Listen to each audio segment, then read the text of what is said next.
Welcome to Colburn Park in Newark, New York, where the Jamestown Jammers getting set to take on the Newark Pilots in a doubleheader tonight. And the Jammers coming in with a mark of 17-5, leading the PGCBL West over the Red Wings of Geneva by a game and a half. And also we have the Onondaga Flames, who we played last night at 4.5 back. They played 21. The Newark Pilots coming into tonight's action have played 22 games. They are 5-17 on the season and 12 behind the Jamestown Jammers. An important doubleheader here for the Jammers and a good rivalry between these two teams. We'll see how tonight's action turns out. First, we're going to meet Hayden Carter, the pitching coach of the Jamestown Jammers. We had part of this for you last night, and somehow the schedule at Onondaga got accelerated for some reason, and we started the game at 6:53. So we're going to try to get the entire profile on for you tonight. We'll have Hayden Carter. He's next here on the Jamestown Jammers Baseball Network. Penswood.net Classifieds offers the freshest, most recent classified ads available with over 1,500 new ads each day. If you're looking for a reliable used vehicle, check out the multiple ads daily on Penswood.net Classifieds. From cars, trucks, RVs, and motorcycles, you can scan the ads at Penswood.net at any time of the day or night and find something that fits your needs. Looking for household items, student housing, or even a new pet? Penswood.net Classifieds has it. Penswood.net, where you can buy, sell, or trade locally. We're here with the pitching coach of the Jamestown Jammers and right-hand man to Anthony Barone, and that would be Hayden Carter.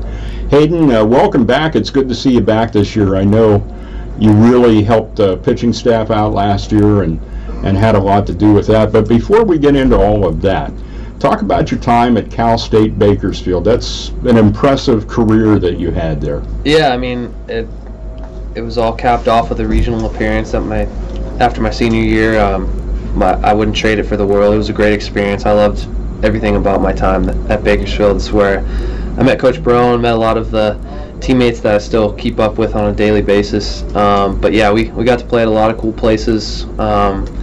It's a long list of places that we got to travel to. A lot of places that I wouldn't have traveled to without baseball. But yeah, the town was great. They supported us a lot over the course of my 4 years, and yeah, I couldn't say it enough that I loved my time at Bakersfield.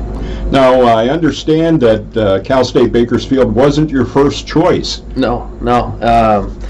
Didn't really get recruited a lot out of high school. I think there were like a handful of D1 teams that looked at me but didn't really show serious interest. I was set to go to a junior college from where I was from, and then a couple weeks before classes started, Bakersfield called me up. I didn't even know there was a program there, let alone a D1 program. So it was exciting to get recruited heavily by a Division I program, and I made the decision about 2 days before classes started at the junior college I was set to attend. So it was one of the better decisions I've made in my life, and yeah, the rest is history, I guess. Yeah, well, you certainly helped to put them on the map during your 4 years there. Yeah, it was.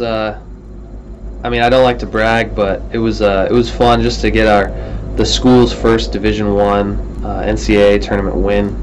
That was the last appearance I made as a baseball player. So yeah, it capped off a good 4 years. I was there, but yeah, it was fun there. Now, how has your experience there at Cal State Bakersfield and your other coaching helped you coming here to Jamestown and helping these guys out in the PGCBL? Yeah, I think my old coach, Coach Kernan, he never really talked with me about mechanics or the physical aspect of baseball. I definitely matured over my 4 years there, but I think I just learned how to become a better competitor out there. I'm not really the biggest guy in terms of size or velocity or stuff like that, but I learned how to become a competitor and just keep pitching simple. I think a lot of guys tend to overthink while they're out there in terms of like pitch selection, location, mechanics, stuff like that. So I think I've been able to make pitching simple for a couple of guys since I've been here and since I've started coaching, and I think that's the key with pitching, just because, I mean, when guys start thinking about a ton of different things, that's when they lose focus of what's truly important. So I think just over the course of my 4-year career at Bakersfield, I learned how to become a competitor and focus on the stuff that mattered rather than worry about all the nonsense in terms of like velocity and mechanics and stuff like that. So details that don't really matter. Yeah, they do matter. I mean, yeah, you can work on them during practice, but I think once you get into a game environment, just worrying about stuff you can control and keeping the game simple. Just because, I mean, a lot can happen during the game, so just keeping things in your control and keeping stuff simple, I think that helps a pitcher out a lot. I think earlier you had referred to it as pitching dumb, and that's actually a great phrase. Yeah, it simplifies that even. Yeah, I think I first used it last year with Steve Simmons, just because he was going through some stuff earlier in the year, and I think I just told him to pitch dumb. Just, he's a smart guy. He went to a D3 that's pretty solid academic institution, so he's a very intelligent man, but sometimes that doesn't translate onto the field. Sometimes the smarter guys don't really have that much success on the field. So kind of coined that phrase, pitching dumb, and I wish I used it earlier in my career, just because I think I overthought a lot of stuff when I was pitching when I was younger. So definitely helps guys just see the mitt and throw it at it, just kind of play catch with the glove, I guess. So. One other thing that I wanted to bring up, something, because of being on the road with you guys, I was able to see this, and you would call your pitchers up after a game and talk to them, which I thought was good. It's fresh in their mind, and maybe they had a bad game, and maybe you can reassure them that maybe it wasn't as bad as what they thought it was. Yeah, I think I like to talk with guys whether they have a good outing or a bad outing, just because I talk with them a lot. I want to keep guys getting better. I don't want guys to plateau or get content with their outings, think they're good enough. I always want them to try and get better. So if there's anything that we can key on, whether it's pitch selection, an approach, a mindset that I notice throughout their outing, I think that's important to talk about after the game while it's still fresh, like you said. I don't want to give them too much information, just because it might overwhelm them. It might just, you don't want to, I mean, it's about the kicking a dead horse many times. I think you never want to give guys too much information, just because they tend to overthink things. And, sure. They don't really retain all of it. So as long as I can just keep guys getting better, that's the main goal of those talks. All right. As we all know, TMI is not liked by anybody. So that's that. Especially in pitching. All right, Hayden Carter, thanks for the time. Yeah, thanks for having me. And you can catch the full interview with Hayden Carter at the YouTube site. Be sure to check that out the next time you're dropping by to visit the Jamestown Jammers. Coming up, Anthony Barone, the head coach of the Jammers, will give us his thoughts on this important Game 1 of the doubleheader. He'll do that after this on the Jammers Baseball Network. Coming right back to Colburn Park right after this. So you see, son, good manners are important. Should I go through it again? Yes. Yes, please. Yes, please. Exactly. Always say please, thank you, you're welcome, and excuse me. Sit up straight, hold doors open, don't speak with your mouth full, keep your elbows off the table. Share your things, play nice, and generally treat others the way you'd like to be treated. Got it? Got it. And stop picking your nose. Most parenting is hard to do in just 2 minutes. But 2 minutes twice a day, making sure they brush their teeth, is easier, and it could help save them from a lifetime of tooth pain. Visit 2min2x.org to find out more. A message from the Partnership for Healthy Mouths, Healthy Lives, and the Ad Council. Here with the head coach of the Jamestown Jammers, Anthony Barone, getting ready for a doubleheader against the Newark Pilots, coming in with a record of 17-5, a one-game lead over the Geneva Red Wings, who have a game in hand. They have played 23. We played 22. That should all even up tonight, right, Coach? Yeah, if everyone gets their games in with the weather, but yeah. It's always a tough place to come up here to Newark and play, and especially with a doubleheader and being on the road for a third day in a row. So just hope the guys come out with some energy and do what we're supposed to do. Last night, we'll go back to that, the game at Onondaga, and once again the team exploded offensively, ended up with 15 runs in that game. Game's going to come when that's not going to happen, for sure, but let's relish that moment from last night. Once again, it's a situation, a lot of those big run innings that we've had have been combinations of walks and a single scattered in here and there, and really good at-bats by the guys. Yeah, we lead the league in walks with 144 right now, and that's sort of why we're scoring as many runs, and we're getting some clutch hits, gaps. You know, you walk a couple times, then you hit a double, and it's 2 runs. So we're doing just a really good job with discipline at the plate, and that's why we're scoring the amount of runs we're scoring. And you look at our strikeouts to walks, and it's incredible for a team to have more walks than strikeouts at this point of the year. So guys are having a great job with an approach. One thing's for sure about the fact that it's all turf there at Onondaga. The only problem that I've seen to see the guys having is sliding. There's that, how do you slide on turf when there's no dirt there? Yeah, it's weird because usually on turf, with the new rubber pellet beads or whatever, you usually glide when you slide, and you got to sort of stop yourself. But there, you sort of stick. So I don't know, but I'm glad I'm not the one sliding. I'd probably break my leg. So. Well, certainly getting some true hops in the field and guys handling that pretty well. You had Ryan Markey at shortstop. I just wanted to make one note about him. He had one of those shots in the hole between short and third that he fielded. I gave him a lot of credit because he held on to the ball. He looked at the situation, didn't even try to throw over to first. He kind of judged that there was no reason to, and that's a good choice when you make it. Yeah, Ryan, he's a young kid. He's a redshirt freshman. He was this past year at St. John's, and gave O'Donnell the night off and trying to get Markey in the lineup. And, he's a good player. He's getting better because he's younger. And but, yeah, sometimes with different plays, you got to just know when to – the good play is just to eat the ball, not to try to make a throw. So he covered a lot of ground on that play and just ate it. So he, smart player. All right, we'll come back and we'll talk about the Newark Pilots right after this timeout on the Jamestown Jammers Baseball Network. Pennswood.net Classifieds offers the freshest, most recent classified ads available with over 1,500 new ads each day.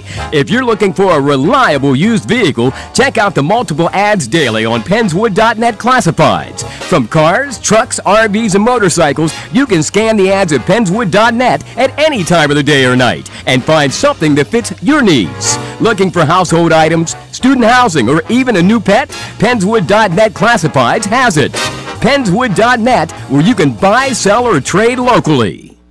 Back with Anthony Barone getting ready to take on the Newark Pilots, game one of a doubleheader, or at least what we hope will be a doubleheader. Get the schedule back on an even keel. This is the only rain makeup that we have left on the schedule, assuming we get through both of these. And the Newark Pilots, one of those teams, just having a rough time of it. They got out of the gate slow. Their record's at 5-17, but that doesn't take anything away from this team and what they can do. Yeah, I never take anything for granted, especially when we play Newark at Newark. It's a very difficult place to win at, and it's a little bit of a rivalry. So we play Newark, the records are thrown out, and it's still baseball. It's a 7-inning game too. So if our offense doesn't come ready to score, I mean, next thing you know, it's the 4th, 5th, 6th inning, and you're looking at a ball game. So just got to take it one inning at a time and put together good at bats tonight, and hopefully get into their bullpen. One of the things you mentioned there about the patient at-bats, that's going to be a key part. How important is it to get on the board somewhere in the first 3 innings in these 7-inning games? Oh, it's huge. It gives your pitcher a little confidence too, and these games go quick. It's not a 9-inning game, and it's a big difference when you're talking about 7 and 9. So we just have to do what we do, and we get one big inning that could be the difference in the game. All right, I think you're heading Quinn Taylor out there for the start in game one, right? Yeah, Quinn's going to be making the start today. It's his 3rd start of the summer, and we keep talking about progression with our starters, working with Coach Carter, and we like to see progress, and hopefully tonight we'll see a big jump from Quinn. All right, it's game one of the doubleheader against the Newark Pilots, and we'll have it for you next. By the way, good luck, Coach. Thanks, Dave. All right, it's coming up after this on the Jamestown Jammers Baseball Network. And a little bit ahead of schedule here at Colburn Park as the pitcher for the Newark Pilots is out there on the hill, and he is warming up. We're getting ready to go. Let's meet the starting lineup for the Jammers in tonight's game. Leading off, the catcher, number 17, Chris Conley, batting second. Third baseman, number 16, Chris Estrada. Hitting third, first baseman, number 30, Ben Brookover. Batting fourth, center fielder, Skylar Valentine, wearing number 2. Hitting fifth, right fielder, number 9, Colin Stack. The 6-hitter, shortstop, number 1. He plays position 6, incidentally. That is Alex O'Donnell. Batting seventh, left fielder, number 7, Christian Deaton. Batting eighth, second baseman, number 20, Ryan Markey. And batting ninth, and the DH for this game one of the doubleheader. It is Casey Vincent. Taking a look around the field for the Newark Pilots. In left field, it will be John Ballier. In center field tonight, Mark McKenna. Over in right field, we have Ober Torres. Around the infield, third base, Hunter Wells. Playing at shortstop, it'll be Michael O'Connor at second base. In tonight's game, we have Graham Hackbarth playing down at first base. In this game one of the doubleheader is Pete Battaglia. And then behind the plate, it'll be Will Alaka. And the starting pitcher for tonight's game for the Newark Pilots is Andrew White. And the first pitch by White is in there. Strike one to Chris Conley. Conley, the leadoff batter and the leading hitter on the team at .391. Chris will work behind the plate here in game one. Next pitch is in there as well. Strike two. This is the first start of the season with the Newark Pilots. That pitch is low in the count now 1-2. One thing's for sure, you very seldom are able to get Chris Conley to chase on a waste pitch on an 0-2 count. Unless he knows that you have a propensity to go ahead and throw strikes, he's going to take it. The count is 1-2, and Chris fouls off that pitch, and the count remains 1-2 to the left-handed hitting catcher of the Jammers, Chris Conley. Conley against these Newark Pilots, compared to what he's doing against the rest of the league, not doing too well. He's been in 4 games only hitting .250. I'm sure he'd like to turn that around here tonight. That one is high, and the count evens up at 2-2 on Chris Conley. Final couple of games of this road trip. We'll be heading back to Jamestown and play there tomorrow night, and then right back out on the road for 3. This one's hit into center field, and it falls for a base hit. Chris Conley on his way to getting that batting average up against the Newark Pilots. Slams it to center, 1 on, nobody out, and Chris Estrada will step to the plate. Number 16, Chris Estrada. Chris Estrada hitting .318 on the season. This is 22nd game and 22nd start at third base. He did DH in 1 game, 88 at-bats, 28 hits, 16 runs scored for the young man. He's hit a couple of doubles on the season, has 20 RBIs to his credit. Conley down at first with nobody out in the first pitch. Misses outside, ball 1. 1 ball and no strikes to the right-handed hitting third baseman, Chris Estrada. Estrada is also having some trouble against these Newark Pilots as he comes into the game only hitting .211 against them. That pitch is high, and the count is 2-0. Will Alaka will make his way out to the hill and have a chat with the starting pitcher in tonight's game, the young Mr. White. Andrew White, 6'2", 200, out of Amherst, New York, and playing at Buffalo. He's a freshman there. Home plate umpire is going to go out and have a chat and break this up between the catcher Alaka and the starter White. Will Alaka heads back behind the plate. Chris Estrada patiently waiting for his at-bat to continue. It's 2-0 right now. I don't know if White was a little bit out of sorts because of the Conley single, but you would hardly expect that. 2-0 the count in the pitch. High, ball 3. Coming with heat that time, but going high. 3 balls, no strikes. Ben Brookover on deck. And Skylar Valentine in the hole. 3 balls, no strikes. White's pitch. High, ball 4. He walks Estrada on 4 straight. Conley up to second. And Ben Brookover steps in for the Jamestown Jammers. Ben's hitting .312. This is 23rd game and 22nd start. 29 for 93. He scored 18 runs, and he has 14 ribbies to his credit on the season. Brookover, the right-handed hitter. Right-handed pitcher on the hill is Andrew White. 2 on, nobody out. We're in the top of the first inning of game 1 of a doubleheader. 2 7-inning games between these two teams. And the first pitch by White is out of the range of catcher Willa Laka, pretty high. And it goes all the way to the backstop. Both runners move up. Ball 1 to Brookover. And Laka has some calming words, or at least he hopes, for starter Andrew White, having some trouble here in the early going. Runners at second and third now, nobody out, and a 1-ball, no strike count on Ben Brookover. So the runners move up to second and third, so 2 ducks on the pond for Ben Brookover. Andrew White looks in, gets a sign from Willa Laka, and the 1-0 pitch on the outside corner. Count evens at 1-1 on Brookover. Ben Brookover against these Newark Pilots, hitting .474 in 4 games. Like to keep that going. 1-1 the count. And the pitch by White. Wins popped up, and it goes out of play, and the count is 1 ball and 2 strikes.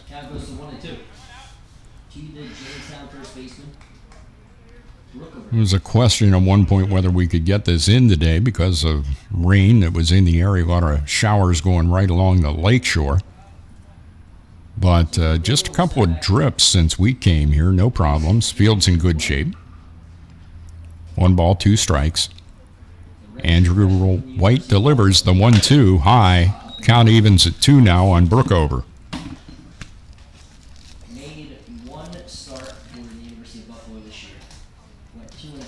Ben Brookover with runners on base, hitting .286. 2-2 the count. Andrew White's pitch. Outside low, ball 3. Full count now to Ben Brookover. And Andrew White, perhaps with some butterflies, having trouble finding the strike zone.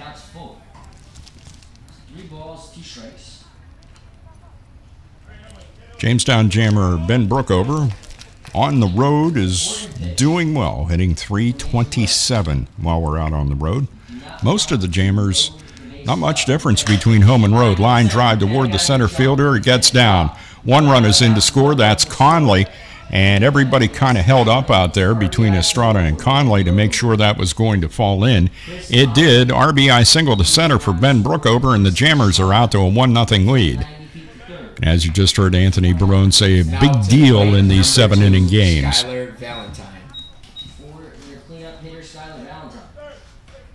Brookover at first and Estrada at third now for Skylar Valentine. Skylar coming into the game hitting .346, his 21st game and 21st start. Against the Newark Pilots, Skylar Valentine's hitting .357 in 4 games. Andrew White on the hill, and the first pitch is outside and low, and it's ball 1 to Skylar Valentine. Anthony Barone walking over, not exactly sure what he might be saying to Chris Estrada over there at third. I guess if it's a fly ball, make sure you wait to go, as the Jammers were caught leaving the bag early on one of our games earlier this year. It hasn't happened since. 1-1 the count. Andrew White on the hill with a 1-1 pitch, and that was low, and Valentine took a cut at it. Gets a piece of it, ends up rolling over toward the Jammers' dugout. 1 ball, 2 strikes. Runners at first and third with nobody out. Top of the first, Jammers up 1-0. 1 ball, 2 strikes, and the pitch from White. Another high one, ball 2. Counts even at 2 on Skylar Valentine. Take a look at Skylar's results with runners on base. He's hitting .370, and he has 12 RBIs. With runners in scoring position, hitting .333. 2 balls, 2 strikes on him here. Nobody out. Top of the first. Oh my, White blew that by him. Swing and a miss, strike 3. Colin Stack will step in now. Now up to the plate, number 9, Colin Stack. Colin Stack hitting .338 on the season, his 18th game and 18th start since he finished up with UMBC and some postseason activities with that squad. He's been starting ever since. He is from Jamestown and attending UMBC. And the first pitch to him from White misses ball one. 1 ball and no strikes. There's no doubt that White has the velocity. He's just having some trouble getting it under control to the first 2 batters.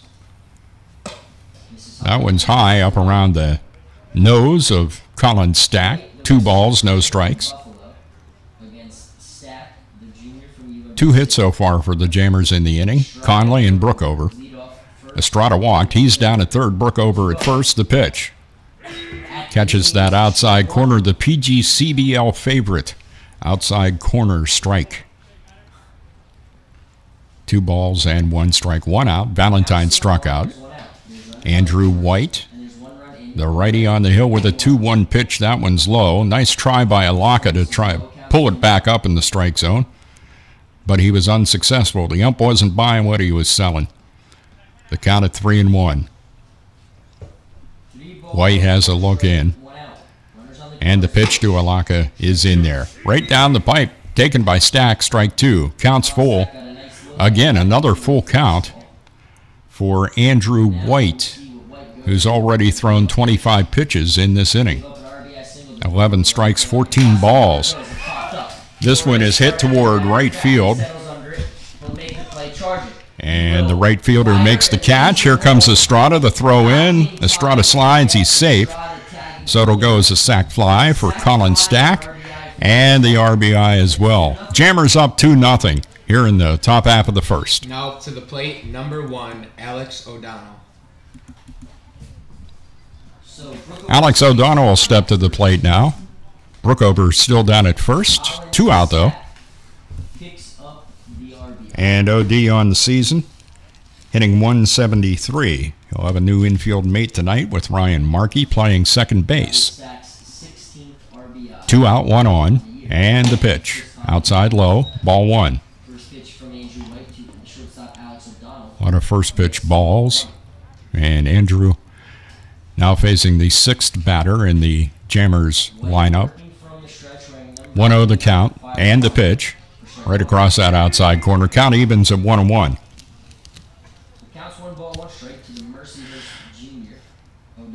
Alex O'Donnell has a look down at Anthony Barone at third with the signs. He's ready to go. So is White. That pitch is high. There goes Brookover, and the throw goes into center field. Ben had a little bit of trouble there when he hit the bag at second. Kind of stumbled getting up because I think he was entertaining the idea of going to third, but he stays put. Ben Brookover has become a speed demon. All of a sudden, back-to-back games with stolen bases for Ben. Not exactly known for that, but we'll take it. Now another runner in scoring position with 2 out for O'Donnell and a 2-1 count on him. Andrew White ready. The pitch is high, and it's ball 3. 3 balls and 1 strike. 2 out with Brookover at second. Jammers lead the game 2-0. We're in the top of the first inning at Colburn Park in Newark, New York. 3 balls and 1 strike in the pitch from White. Catches the outside corner.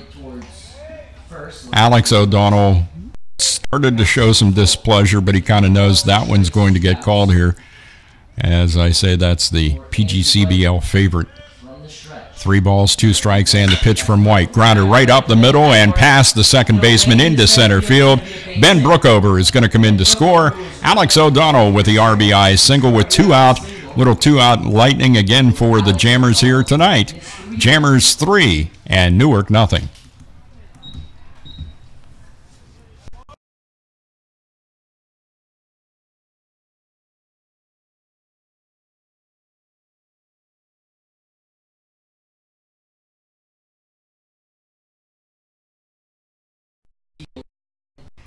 Tough hop, 8 hackworth up, and the ball landed in center. So the Jammers off to a good start. Anthony and I discussing that.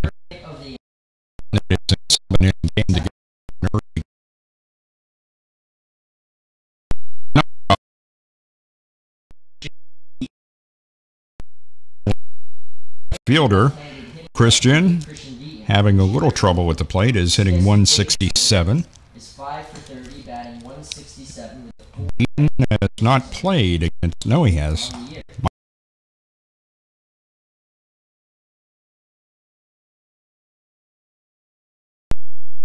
And O'Donnell took off for second base, and he was caught stealing. And that brings the Jammers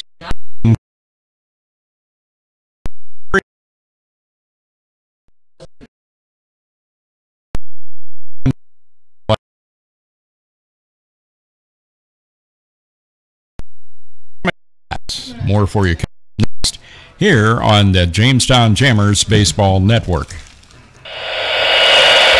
This is the news. This morning, we are saluting the 2.2 million women who have joined in the war effort. They now make up 37% of the workforce, changing their role forever. The prestigious Harvard Medical School new female applicants. Today, little girls all over the world look to the sky, where the first woman is now in space. Military stereotypes are challenged today with the trailblazing promotion of a U.S. female officer to 4-star general. It was just announced that the vast majority of last year's doctorate degrees were earned by women. We've come so far, but our news is changing for the worse. More women die from heart disease and stroke than men, even though it can be prevented. Make a change at GoRedForWomen.org today. Brought to you by the Ad Council and the American Heart Association's Go Red for Women.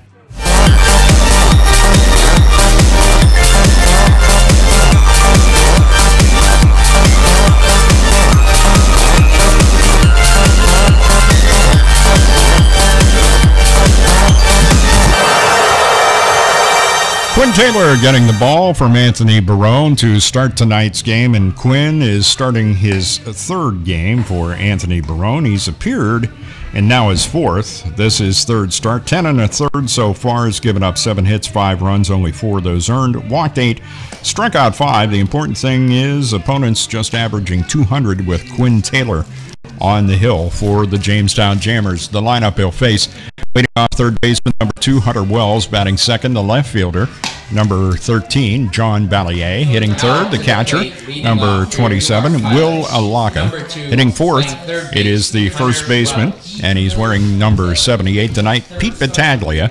Batting fifth, the right fielder number 3, Over Torres. Batting sixth, designated hitter number 23, Jonathan Parker. Hitting seventh, second baseman number 16, Graham Hackbarth. Hitting in the 8th spot, shortstop number 10, Michael O'Connor. Batting ninth, center fielder number 25, Mark McKenna. In the first pitch from Quinn Taylor, misses outside, ball 1. 1 ball and no strikes.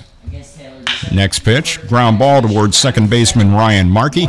Bill high hop, and he makes the throw to Brookover and retires Wells for out number 1. For your Newark Pilots, number 13, playing left field, John Ballier. 1 up, 1 down, and that'll bring up John Ballier. In the outfield for the Jammers, Skylar Valentine resumes his spot in center field. Christian Deaton in left. In right field, in his usual territory, is Colin Stack. Down at third, Chris Estrada. Alex O'Donnell at short. Ryan Markey getting the start at second tonight. Ben Brookover at first. Chris Conley behind the plate. Quinn Taylor on the hill delivers ball 2 to John Ballier. Ballier coming into the game hitting .246. This is 20th game and 19th start. That pitch misses outside, ball 3. So Quinn Taylor having a little trouble with the strike zone with the left-handed hitting John Ballier at the plate.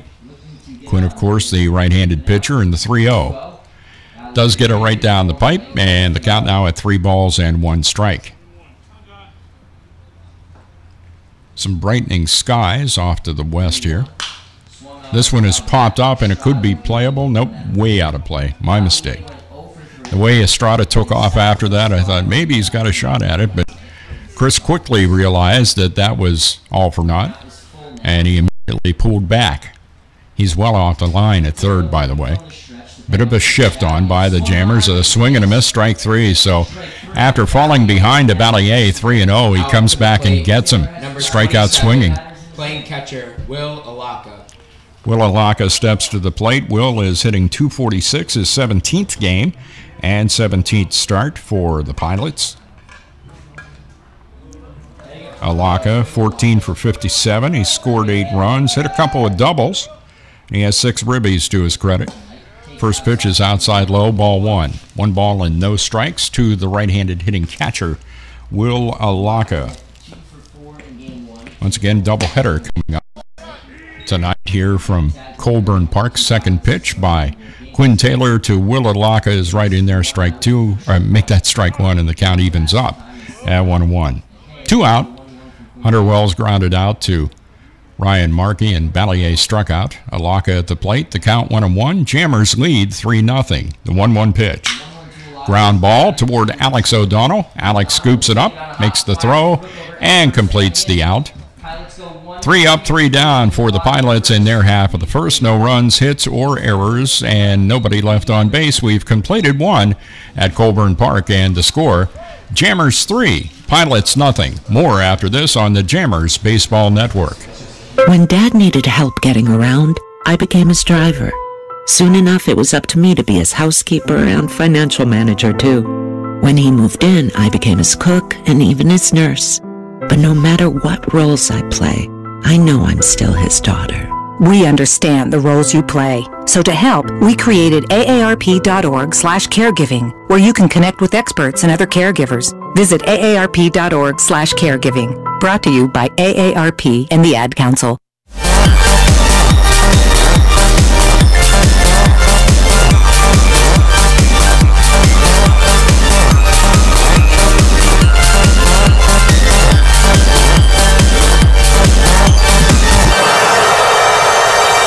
Don't forget the Jammers back in town tomorrow night. It'll be a $5 Friday. All seats in the park are only $5. Our usual array of on-field games and special giveaways, too. You'll want to be a part of that. $5 Fridays. And we have one for you tomorrow night when the Jammers return home to host the Geneva Red Wings, and an important game in the PGCBL West. All of them are important, and head coach Anthony Barone and the staff approaching it that way. Due up for the Jammers in the top half of the second inning. It'll be numbers 7, 8, and 9, Christian Deaton, Ryan Markey, and Casey Vincent due up to face Andrew White.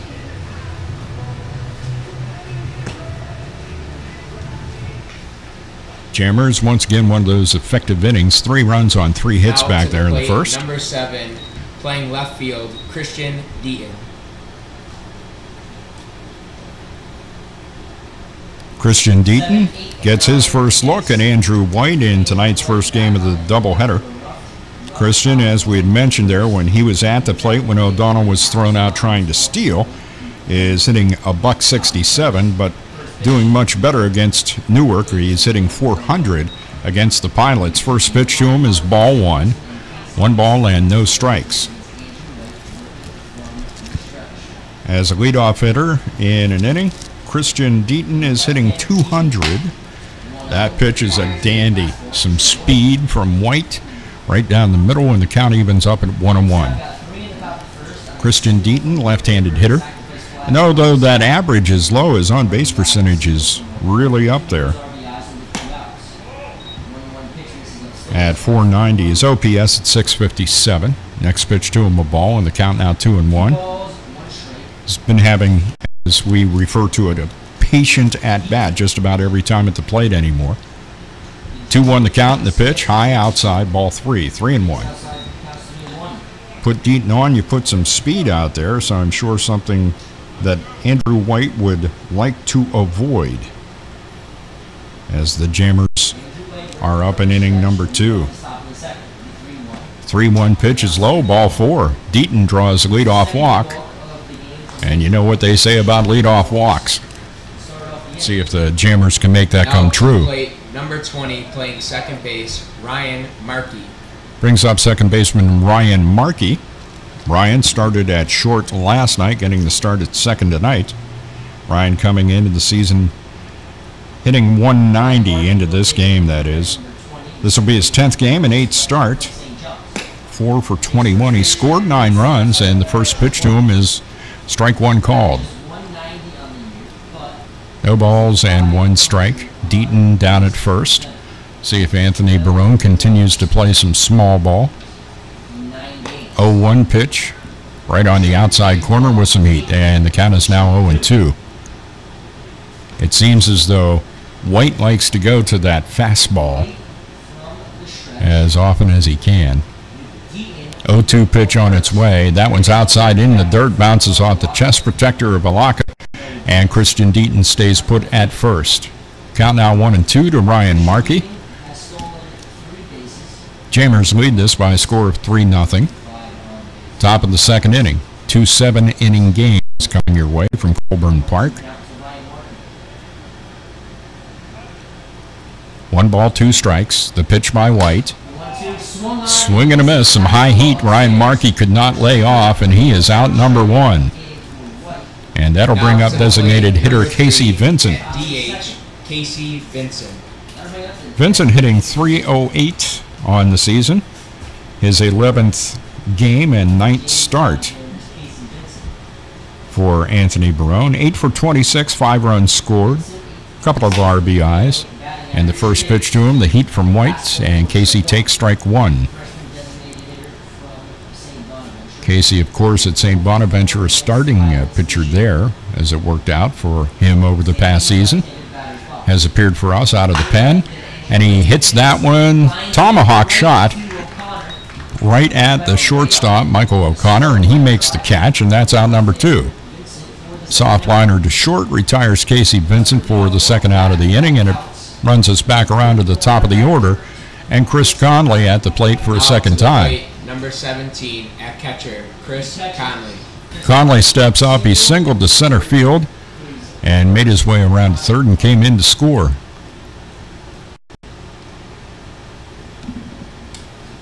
Runner down at first base, Christian Deaton. 2 out now in the top of the second. Andrew White trying to keep the Jammers off the board again. First pitch is high, and the throw down to the shortstop bounces away. And safe at second base with a stolen base is Christian Deaton. And of course, the pitch that high to Chris Conley was ball 1. 1 ball, no strikes. Deaton now in scoring position with 2 out. As I've said before, a situation the Jammers have been able to excel at, getting some runs in with 2 out in an inning. Let's see if Chris can do that. 1-0 pitch.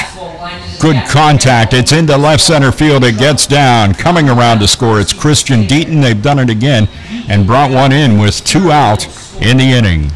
Chris Conley, the RBI single to center.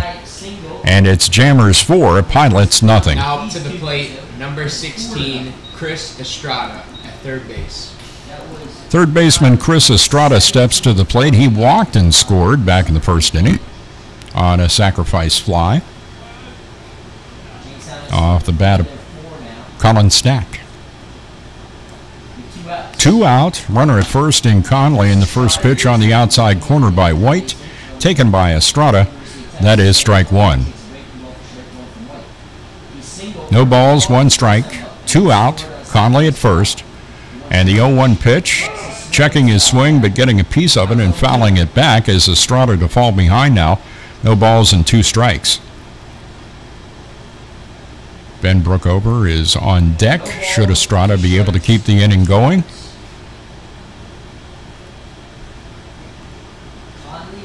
No balls, 2 strikes, 2 out. Conley down at first. Andrew White with a 0-2 pitch, outside and low.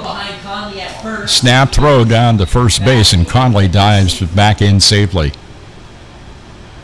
1-2 the count to Estrada.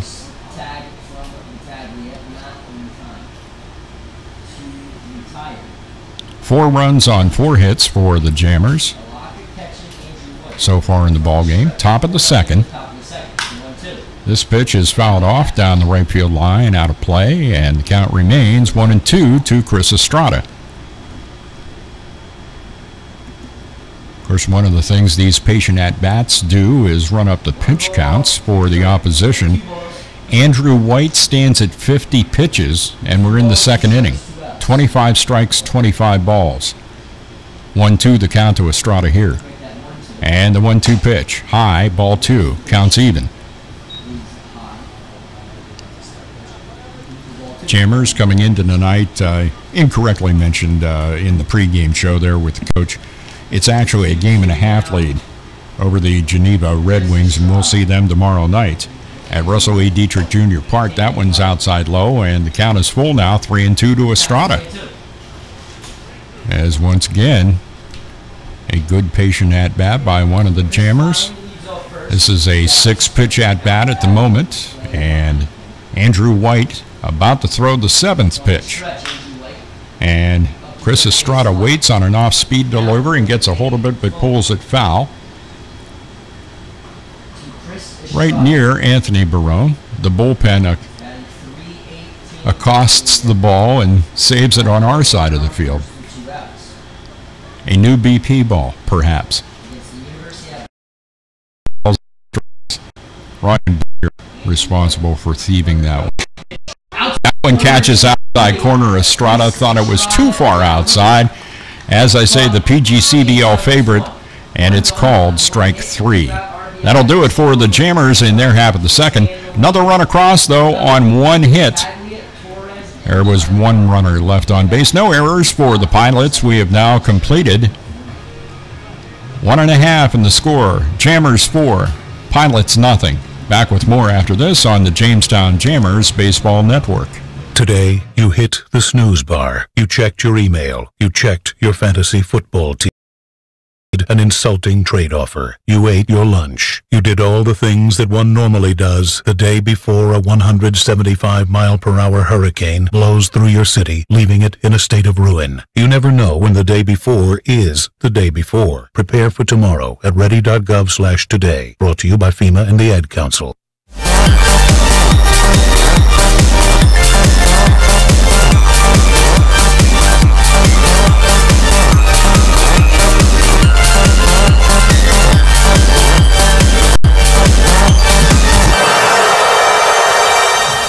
Back at Colburn Park in Newark, New York, Jamestown Jammers, Newark Pilots. Jammers up by a score of 4-0 as we head to the bottom of the second. And due up for the Pilots, middle third of the order. Taylor retired them in order in the top and make that bottom of the first. And up this time around 3, 4, and 5 and make that 4, 5, and 6. Having a math problem. Pete Battaglia will lead off, followed by Over Torres and then Jonathan Parker. Battaglia, the first baseman, Torres, the right fielder, and Parker, the DH in tonight's game. Quinn Taylor has had the problem of running against the wall in the 5th inning of games that he's started so far for the Jammers. Now up to the plate, number 78, playing first base, Peter Battaglia. And hopefully he can get over that tonight here against the Newark Pilots in Game 1 of the doubleheader. His team is supporting him as he has 4 runs to work with out there. And Battaglia steps in.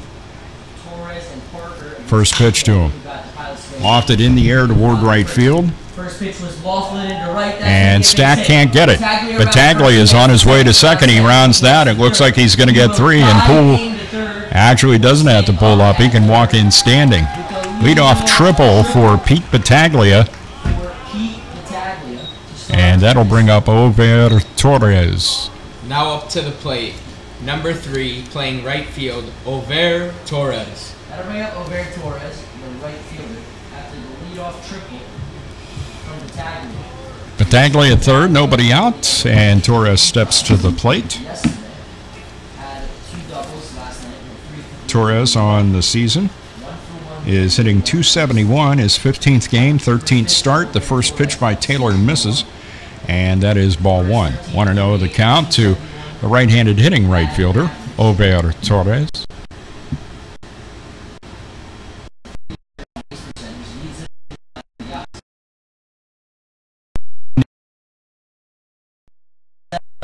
And he makes the catch, shallow center field. And Torres pops out and does Quinn Taylor a favor there. Now to the plate, number 23 at DH, Jonathan Parker. We'll bring up John Parker. He's the DH tonight. He catches at times for the Pilots. And Parker coming into this game, hitting 193, a 17th game and 17th start. Parker 11 for 57. 3 doubles on the season and 14 ribbies. Chance to add to his ribby total with Pete Battaglia down at third and just 1 out in the first pitch. Dandy from Quinn Taylor, strike 1. Like to see him starting off, hitter with a strike, and he does that. 0-1 the count. Quinn Taylor, the righty on the hill. Comes set at the belt and brings the 0-1. It's inside. Parker kind of pulls that left shoulder in and turns sort of into it, but that's the old get out of the way of the pitch. And so the count evens up at 1-1 on John Parker. 1 out, Bagley at third, the pitch. This one's lofted toward right center field. Valentine over, he can't get it. It gets by him and goes all the way to the wall. Battaglia scores easily. Jonathan Parker with a 1-out double to right center field. And the Newark Pilots are on the board. Jammers 4, Pilots 1. Now up to the plate, number 16 at second base, Graham Hackbarth. Second baseman Graham Hackbarth steps to the plate for the Pilots. Hackbarth hitting .220. This is 13th game, 11th start. He's 10 for 41 with 5 runs scored. And he has himself 6 ribbies on the season.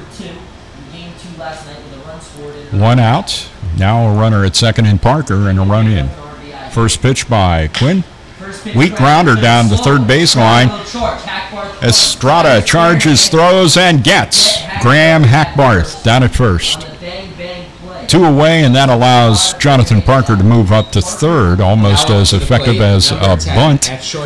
Like he sacrificed him over, but that was not the intent of the swing of Graham Hackbarth, so he is out number 2, going 5-3. And that'll bring up shortstop Michael O'Connor.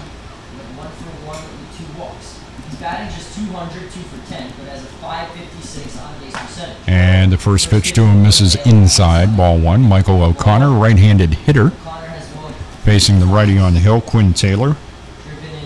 O'Connor is hitting .200. This just his 6th game and 6th start for the Pilots. 1-0 pitch. Right in there, and the count evens up at 1-1.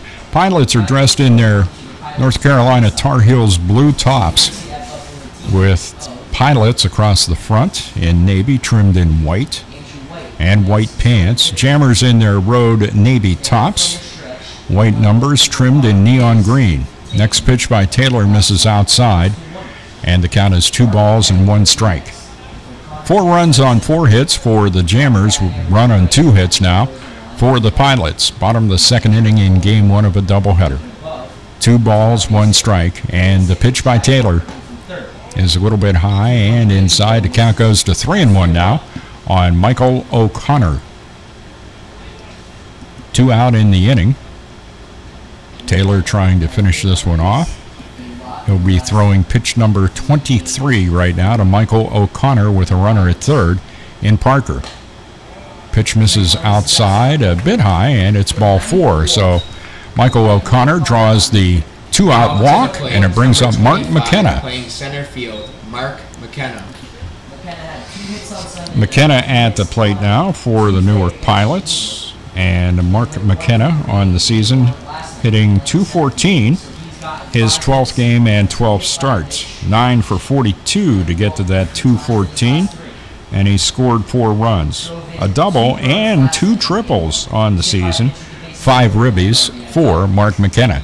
Left-handed hitter, in the first pitch to him, hit high in the air toward left field, going back. Christian Deaton still going back over the shoulder. He makes the catch of the deep fly ball off the bat of Mark McKenna to retire the side. A run across for the Pilots in their half of the 2nd inning, and they did that on 2 hits, a triple and a double. There were no errors by the Jammers and a couple of guys left on base. The score now at the end of 2, Jammers 4, Pilots 1. More after this on the Jammers Baseball Network. Okay, forest animals, kids are coming to the forest, and it's up to us to make their visit a good one. Sparrow, have you practiced the most popular bird songs for the year? Of course. Catchy. I like it. River, how's the temperature? It's a refreshing 52 degrees, man. I love it. Turtle. He's not here yet, man. He's late every morning. Okay. Squirrel. The forest has been preparing just for you. To learn more about cool things to do in the forest, visit discovertheforest.org. Brought to you by the U.S. Forest Service and the Ad Council.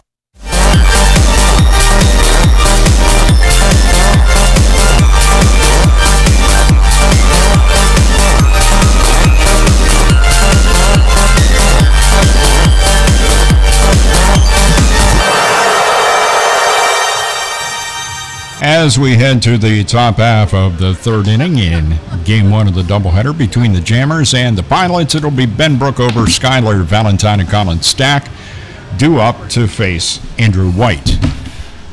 The numbers 3, 4, and 5 hitters. Ben Brookover at the plate for a second trip, singled and scored back in the first, and stole a base. 30 at first base, Ben Brookover. So Ben up for a second trip here. Part of the offensive surge that the team has had throughout the course of the 2017 season. Quinn Taylor spotted 3 runs by his team in the first, and then a single tally an inning ago in the first pitch by White. As it bounces in the dirt, he looks down at the mound.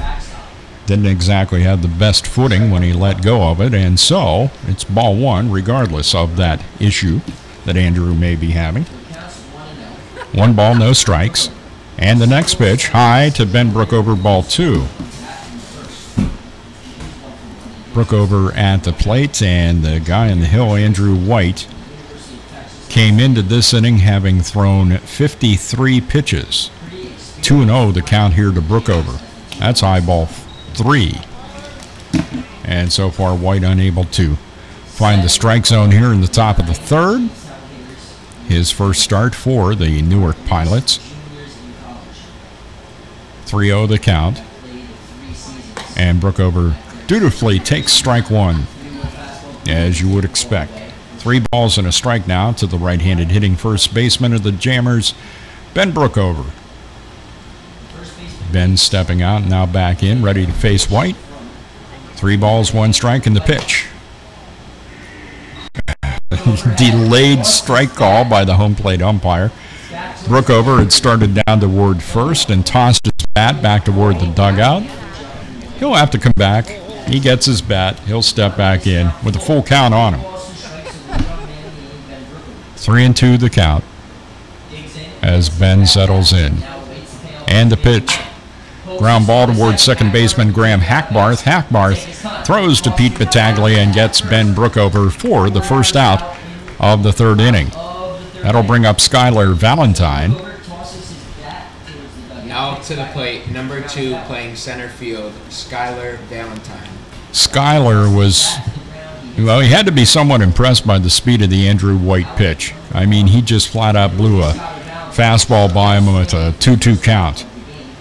And it's not very often that happens to the young Mr. Valentine. First pitch by White is low, an off-speed delivery. It's ball 1. 1 ball and no strikes. 1 out, nobody aboard here in the top of the third. Next pitch by White. Nice frame job by Will Alaka to get the strike call. And the count evens up at 1 ball and 1 strike. 1-1 the count. Next pitch misses high, and the count now 2-1. Once again, last time up it was a 2-2 count on Valentine when White brought the heat and struck him out. 2-1 the count here. Andrew White's next pitch brings the heat, and a swing and a miss by Valentine, and the count is now even at 2. How do you set up for this one? Do you expect an off-speed pitch, or do you expect him to fire a fastball at you with a count of 2-2? Skyler Valentine watches the off-speed pitch go about 6 inches in front of the plate into the dirt. And once again, Andrew White looks back at the mound as though it's done him wrong. 3-2 the count now to Skyler Valentine. 3 balls, 2 strikes. And the pitch in the dirt, ball 4. Valentine wins the battle this time around, although White did blow one fastball by him. Now to the plate, number 9, playing right field, Colin Stack. Colin Stack to the plate for a second trip. Sac fly RBI for him for the second out of the first inning. Hit that to right field, handled by Torres. Runner at first and 1 out. Colin Stack at the plate, and the first pitch to him in the dirt, and it gets away from the catcher, Will Alaka. Valentine has speed anyway, but he'll move up on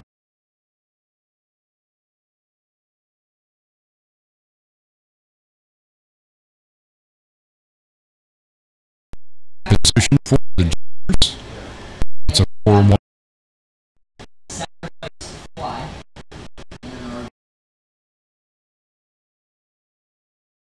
Likes to have fun with the situation when he has his lead off second base.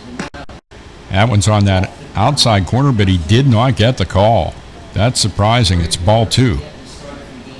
2 balls and no strikes. Up to Colin Stack. Hit 2 home runs against Adirondack the other night. 2-0 pitch to him here. In the dirt again, ball 3. 3-0 the count to Colin Stack, and Andrew White is showing some definite signs of frustration out there in the mound as he snapped that return throw from Will Alaka out of the air. 3-0 pitch, misses inside, ball 4. And he was frustrated before, he's really frustrated. He felt that one was there, and to be honest, I might agree. It'll bring up Alex O'Donnell. Now to the plate, number 1, playing shortstop, Alex O'Donnell. O'Donnell at the plate for a second trip. And OD, once again, you look at the batting average, it doesn't tell you the whole story. Alex O'Donnell just picked up another RBI on a single to center. And Alex O'Donnell on the season, 19 RBIs, make it 20. That was coming in. He just got his 20th. That evened him up with Chris Estrada for the team lead. And he's hitting, as I've said before, 173. The first pitch by Andrew White. Some heat taken by OD. It's strike 1. No balls and a strike. 1 out, 2 on. Valentine got the 1 out walk.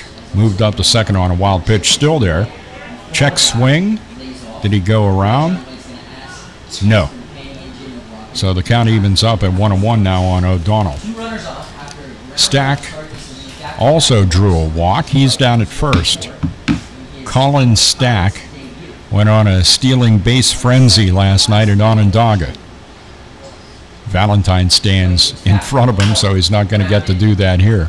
A high chopper down right beside Anthony Barone. Anthony doesn't really move like he normally does, and it just goes by him. Kind of takes that look at it like, okay, that was interesting. 1 ball and 2 strikes to count. OD at the plate. Valentine at second. Stack down at first. Andrew White taking his time here and then steps off the rubber, and coming out quickly, Will Alaka.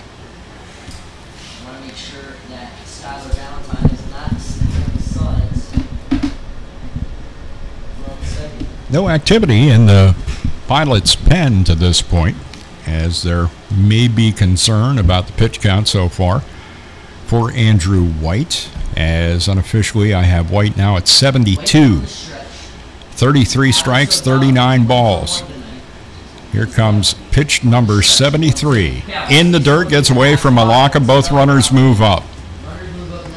Another wild pitch. Charge to Andrew White, allowing Valentine to get the third and Stack up the second. So Valentine's advanced to third base 2 times. He had wild pitches thrown and wants to get him up the second. Now he's up the third. It's a 2-2 count to Alex O'Donnell. 2-2 pitch. Where was that? That looked like it was right there, but it's called ball 3. The count is full. 3 balls and 2 strikes. Just what White didn't need with that pitch count elevated to this point. 3-2 count, and the pitch. And if the other one was a ball, how was that one a strike? I have no idea, but it's a called third strike, and OD is out number 2. It'll bring up Christian Deaton, left fielder. Now up to the plate, number 7, playing left field, Christian Deaton. Deaton in the first inning was at the plate when OD was caught stealing, so then he went up in the second. He walked, stole second, and came around to score. So technically, it's his third trip to the plate, but officially, he has none. First pitch to him's in the dirt, gets away from Alaka. Valentine comes in to score, and moving up to third base is Colin Stack. Jammers 5, Pilots 1. Another wild pitch. Charge to Andrew White. And it's just not been a pretty situation here for him. Gave up 3 runs in the first, a single tally in the second, 1 so far here in the third. Stack at third now with 2 out. Deaton takes that pitch, ball 2. 2 balls and no strikes to count to the Jammers left fielder.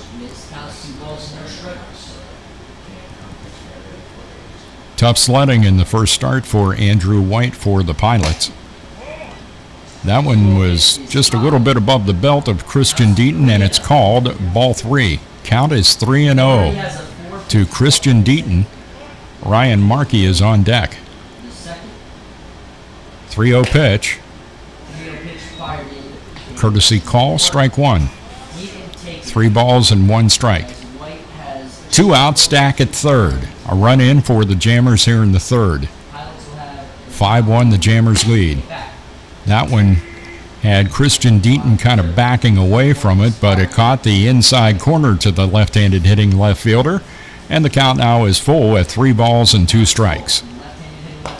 And a swing and a miss. That is strike 3. Deaton strikes out to end the inning, but the Jammers add another run as Skylar Valentine walks and gets wild pitched around the bases after that. So that's the way that went. Colin Stack ended up at third. We couldn't get him in. It is a run for the Jammers. No hits, no errors for the Pilots, and a runner left on base. At the end of 2.5 to score, Jammers 5, Pilots 1. More after this on the Jammers Baseball Network. Hi, I'm Layla Ali. I might be undefeated in professional boxing, but there's one problem I can't fight alone: childhood hunger. 17 million kids in America struggle with it. That's why the Feeding America nationwide network of food banks gathers surplus food and gets it to hungry kids. Join me in supporting Feeding America and your local food bank at feedingamerica.org. To help solve hunger in your community and to find your local food bank, visit feedingamerica.org. Brought to you by Feeding America and the Ad Council.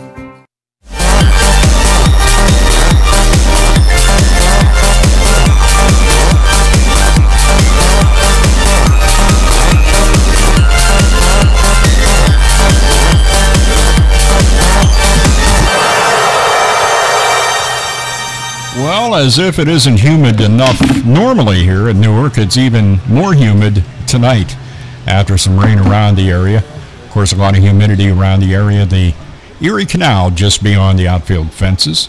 Now to the plate for your Newark Pilots, number 2 at third base, Hunter Wells. Back around to the top of the order for the Pilots in the bottom of the third. Hunter Wells will lead things off. He grounded out to Ryan Markey for the first out of the first inning.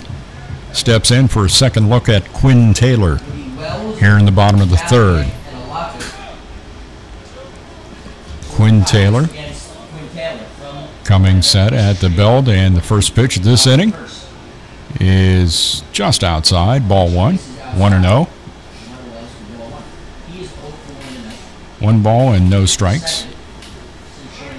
We talked about the pitch count for 3. Taylor is into the second, having thrown just 25. Next pitch misses low, ball 2. 2 balls and no strikes to the left-handed hitting third baseman Hunter Wells of the Newark Pilots. Hunter Wells attending Tyler Junior College in Texas. He's a sophomore there. Next pitch to him missed, and it's now 3-0. Quinn Taylor with a 3-0 and does not get the courtesy call, as that one is high and it's ball 4. John Ballier steps up. Now to the plate, number 13, playing left field, John Ballier. Ballier at the plate for a second trip. Struck out swinging for the second out of the first inning, up here in the bottom of the third. With a runner down at first, Hunter Wells. Quinn Taylor trying to buckle down here as he comes set at the belt and ready for the first pitch to Ballier. Comes with some heat and it misses outside, ball 1. Quinn Taylor struggling with the strike zone at this point in time, having walked Wells and behind to Ballier, 1 ball and no strikes. Walked Wells on 4. Yet to find the strike zone in this inning until right then, as he catches the outside corner with Ballier, the left-handed hitter, at the plate, and the count is even at 1-1. 1 ball, 1 strike, nobody out. Quinn Taylor comes set at the belt, and this one is slapped at and fouled between the Jammers dugout and the Secor Lumber party deck down the third base line. The count goes to 1-2. 5-1 Jammers lead. It is the bottom half of the third inning in a 7-inning game. Game 1 of 2 tonight. 1-2 the count. Quinn Taylor set and delivers. Little whooper backing up. Alex O'Donnell into the grass of left field makes the catch, and Ballier is out number 1.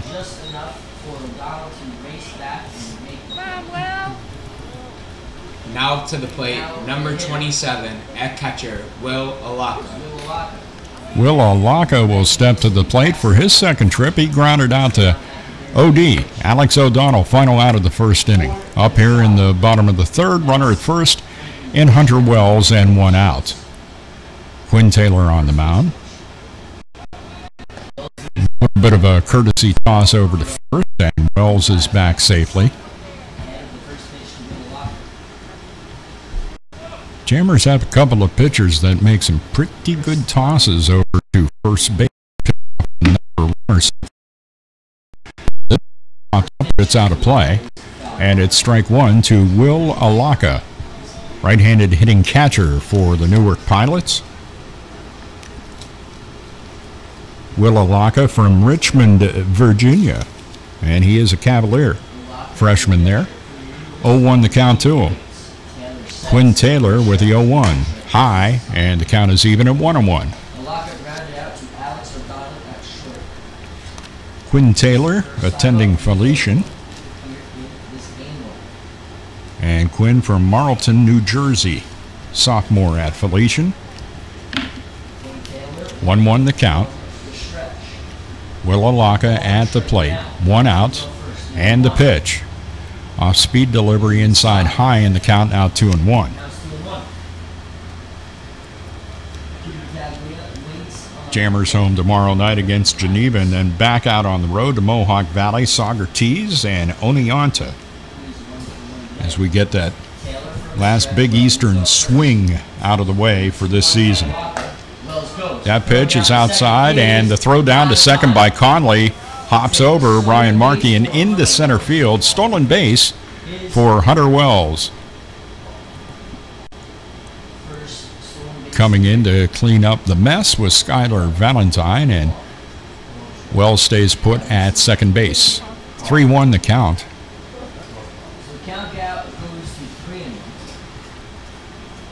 And Quinn Taylor try to buckle down here, and I'm sure the clubhouse equipment manager for the Pilots really happy about the amount of dirt that Wells got on his uniform there, sliding into second. Swing and a miss, strike 2.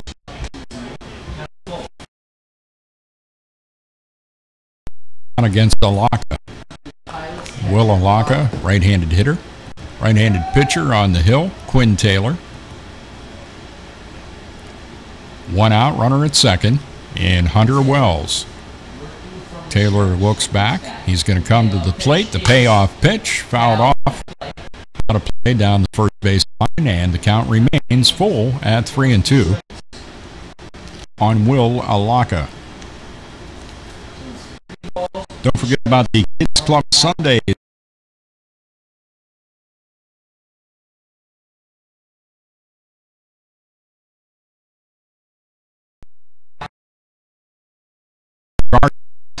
The full count pitch is low, and it's ball 4.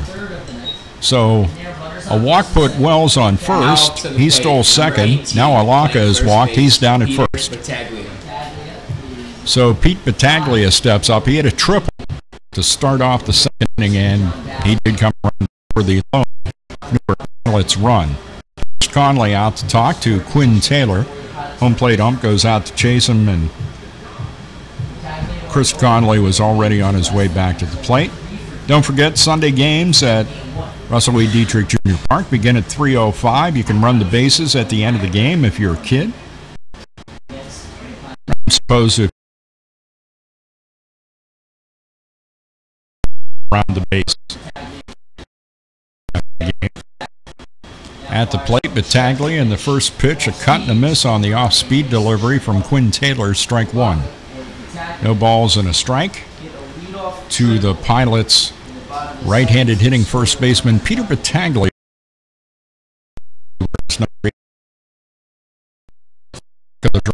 Got new unis here at Newark. Ground ball, second baseman O'Donnell has trouble, bobbles it, still makes the throw over, and is unable to get Battaglia. That'll be an error to shortstop Alex O'Donnell. Now up to bases are loaded, and Hayden Carter. Right field, Over Torres. Hayden Carter will come out and talk to Quinn Taylor with the bases loaded and one out. Wells at third, Alaka at second, and Battaglia now down at first base. Carter trying to calm down Quinn Taylor here in the third with a bit of trouble. Hayden makes his way back to the dugout, and Conley stays there for a while, and the home plate umpire chases him back home. Carter had already left the discussion. Over Torres at the plate for the Pilots. He popped out to Alex O'Donnell for the first out of the second.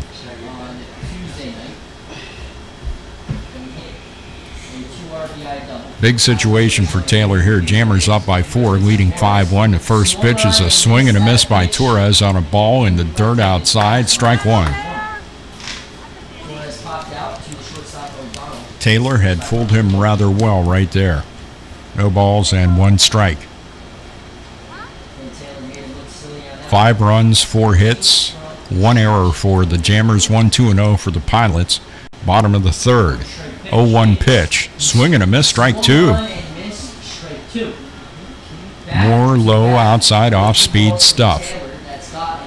I don't know if that's the message that was taken out by Hayden Carter for Quinn Taylor and Chris Conley or not, but if it was pretty darn effective so far. 0-2 the count to Torres. Bases loaded. Be a good thing to get him here. 0-2 pitch. Swing and a miss, strike 3.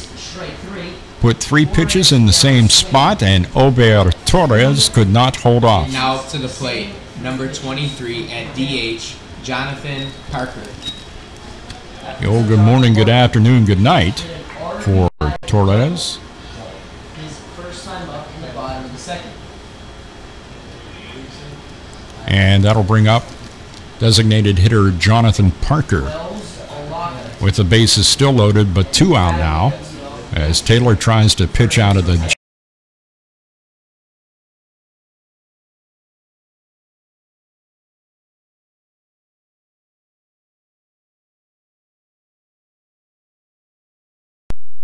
field. Back to the second inning.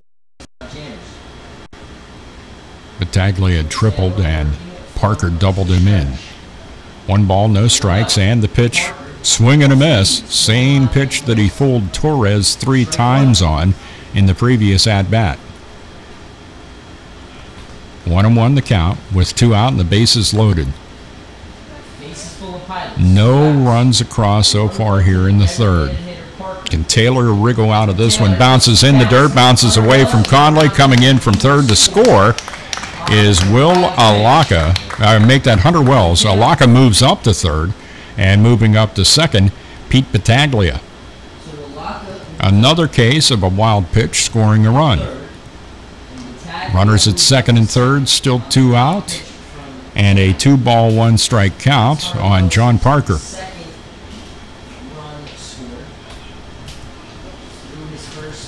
5-2 Jammers with the lead, bottom of the third, the pitch. This one's hit foul down the right field line and out of play. So the count is now even at 2-2 on Jonathan Parker. 2 balls, 2 strikes, 2 outs, 2 runners on for the Pilots here in the bottom of the third. Already got one in the inning. 2 balls, 2 strikes, 2 out. With 2 on, Deuces wild. 2-2 pitch. And trying to check his swing, and it went right off the bottom of the bat handle. As Parker got it right up into the area where Quinn Taylor had thrown the pitch. Count remains even at 2. 2 balls, 2 strikes, 2 out. Parker awaits the break-even pitch from Quinn Taylor. Had a long look at Conley and finally shook his head, ready to bring the 2-2. Hits in the dirt and bounces off the chest protector of Conley. No advance by anybody because it bounced right in front of the plate. And the count's full with 3-2 on John Parker. 3 balls, 2 strikes, 2 outs. Runners on second and third. Parker hails from Nolens, Louisiana, attending Jones County Junior College there, sophomore. 3-2 pitch, high chopper. O'Donnell over in the hole, and he slips as he makes the throw to first base, and Parker will be safe at first. Now to the plate, number 16. We'll see how they scored. I'm going to say that's a single because of the nature of the hit being in the hole, and certainly a tough evening so far for Alex O'Donnell. So with a single, give Jonathan Parker the RBI and bring up Graham Hackbarth for his second trip against Quinn Taylor. Hit a weak grounder that never even made it to the skin of the infield that was fielded, and Chris Estrada threw him out for the second out of the second.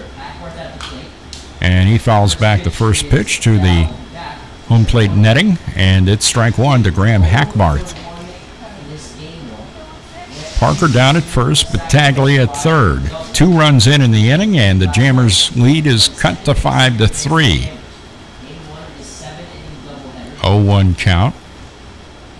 Quinn Taylor's 0-1 pitch, inside low, and it's even at 1 now to the right-handed hitting second baseman, Graham Hackbarth.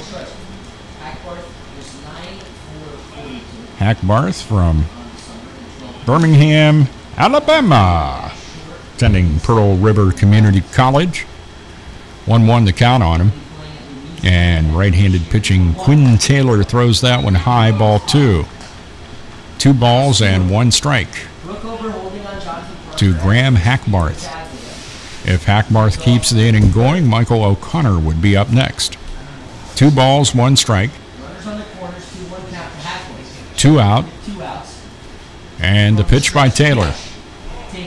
Throws some heat. It's high, though, and Hackbarth does not offer, and the count goes to 3 balls and 1 strike.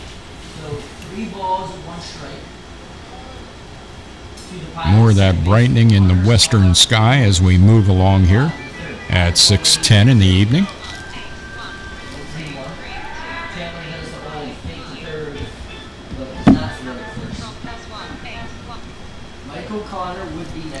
Three balls, 1 strike, 2 out, 2 on. Runner down at first base, John Parker. Down at third, Pete Battaglia. 3-1 pitch. Reaching out and lofting it toward right field, where it is caught by Colin Stack for out number 3. And that will do it for the Pilots in their half of the third. They do bring 2 across They did so on 1 hit, an error for the Jammers, and 2 runners left on base. Score now at the end of 3, Jammers 5, Pilots 3. More after this on the Jamestown Jammers Baseball Network. I'm more resourceful than I thought. My suit can still make an impression. My video games are still game changers. And my lamp can bring others a bright future. Because when I donate my stuff to Goodwill, it helps fund job placement and training for people right in my community. Now my stuff gets a second chance. And will give someone in my community a second chance too. Goodwill. Donate stuff, create jobs. Find your nearest donation center at goodwill.org. That's goodwill.org. This message brought to you by Goodwill and the Ad Council.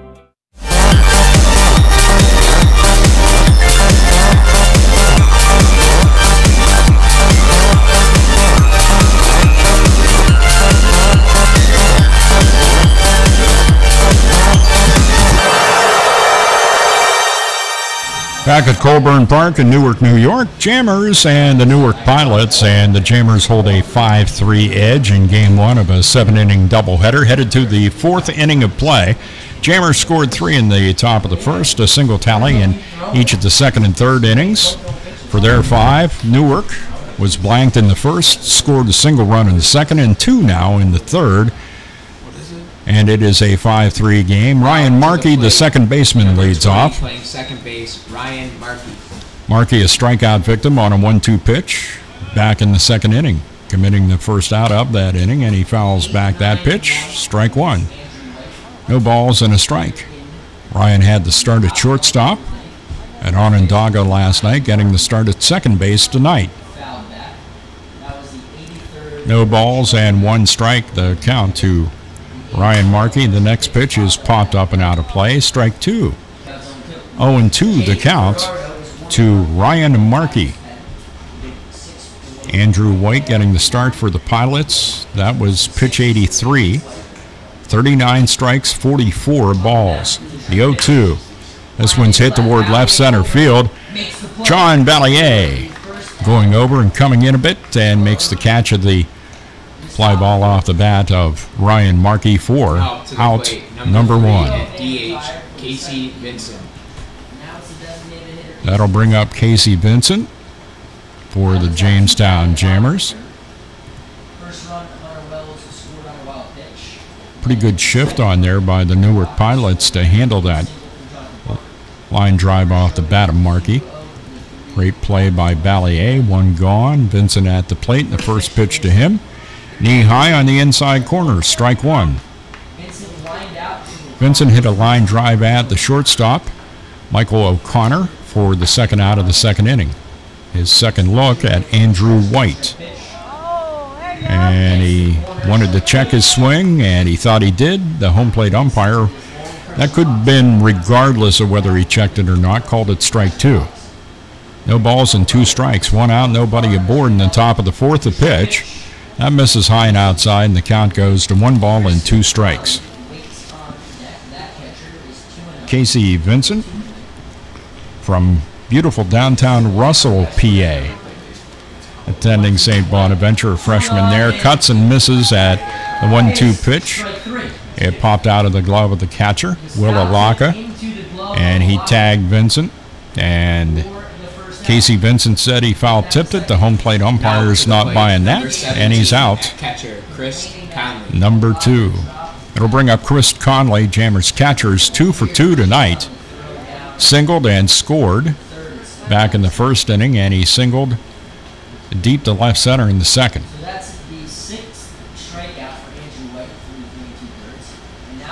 And the first pitch to Conley, just a little high. It's ball 1. 1 ball, no strikes. 2 out, nobody aboard for the Jammers in their half of the 4th.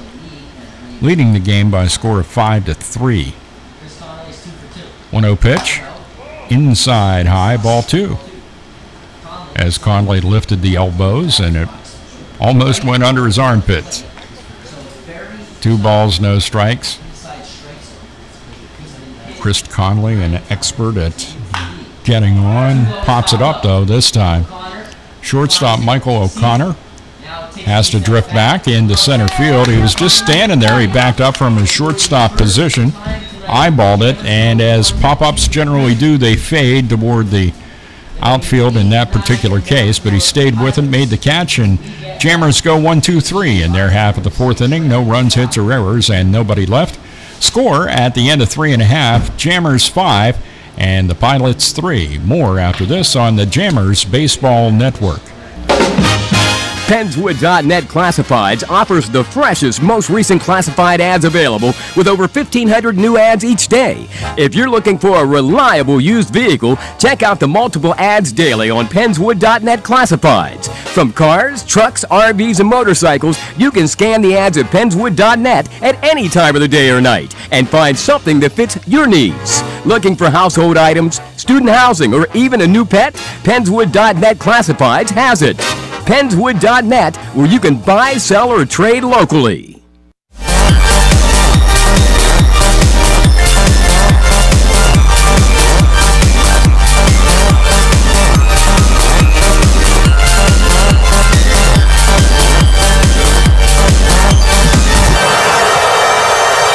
Matt Cross, the backup catcher for Chris Conley here in Game 1, goes out to help out Conley, who was out on the bases, making the final out of the top of the fourth inning. So Matt's out there taking the warm-up tosses of Quinn Taylor.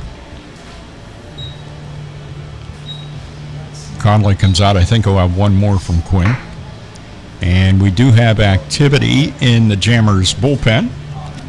As warming up right now is Colin Johnston. Haven't seen Colin for a while. And we'll see how far Anthony Barone's willing to go with Quinn Taylor here. Number 10, playing shortstop, Mike O'Connor. It's not a pitch count thing with Quinn at this point. He's only thrown 56 through 3. 30 strikes, 26 balls. And the leadoff batter to face him for the Pilots in the bottom of the fourth is shortstop Michael O'Connor, who made the final out in the top half of the inning. The first pitch to him is high and outside, ball 1. O'Connor's second trip to the plate, he was walked by Quinn Taylor in the second. 1 ball, no strikes. Quinn Taylor with a 1-0 pitch. Catches outside corner with some speed, and the count is even at 1-1. Also up and throwing down in the Jammers bullpen at this point, as this one is hit in the air toward right field, and Colin Stack makes a great catch in right field, and that is out number 1. If Stack needed to dive to now up to the plate, number 25, playing center field, Mark McKenna. Stack does it in the field and at the plate for Anthony Barone's Jamestown Jammers. 1 away, nobody aboard. Mark McKenna, center fielder, steps up.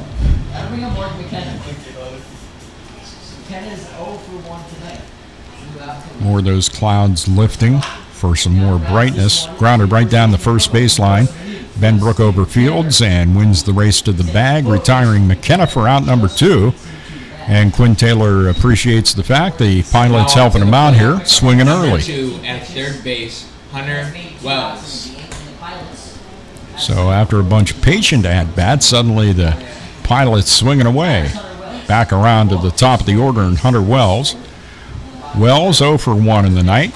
His third trip to the plate, and the first pitch by Taylor just misses for ball 1.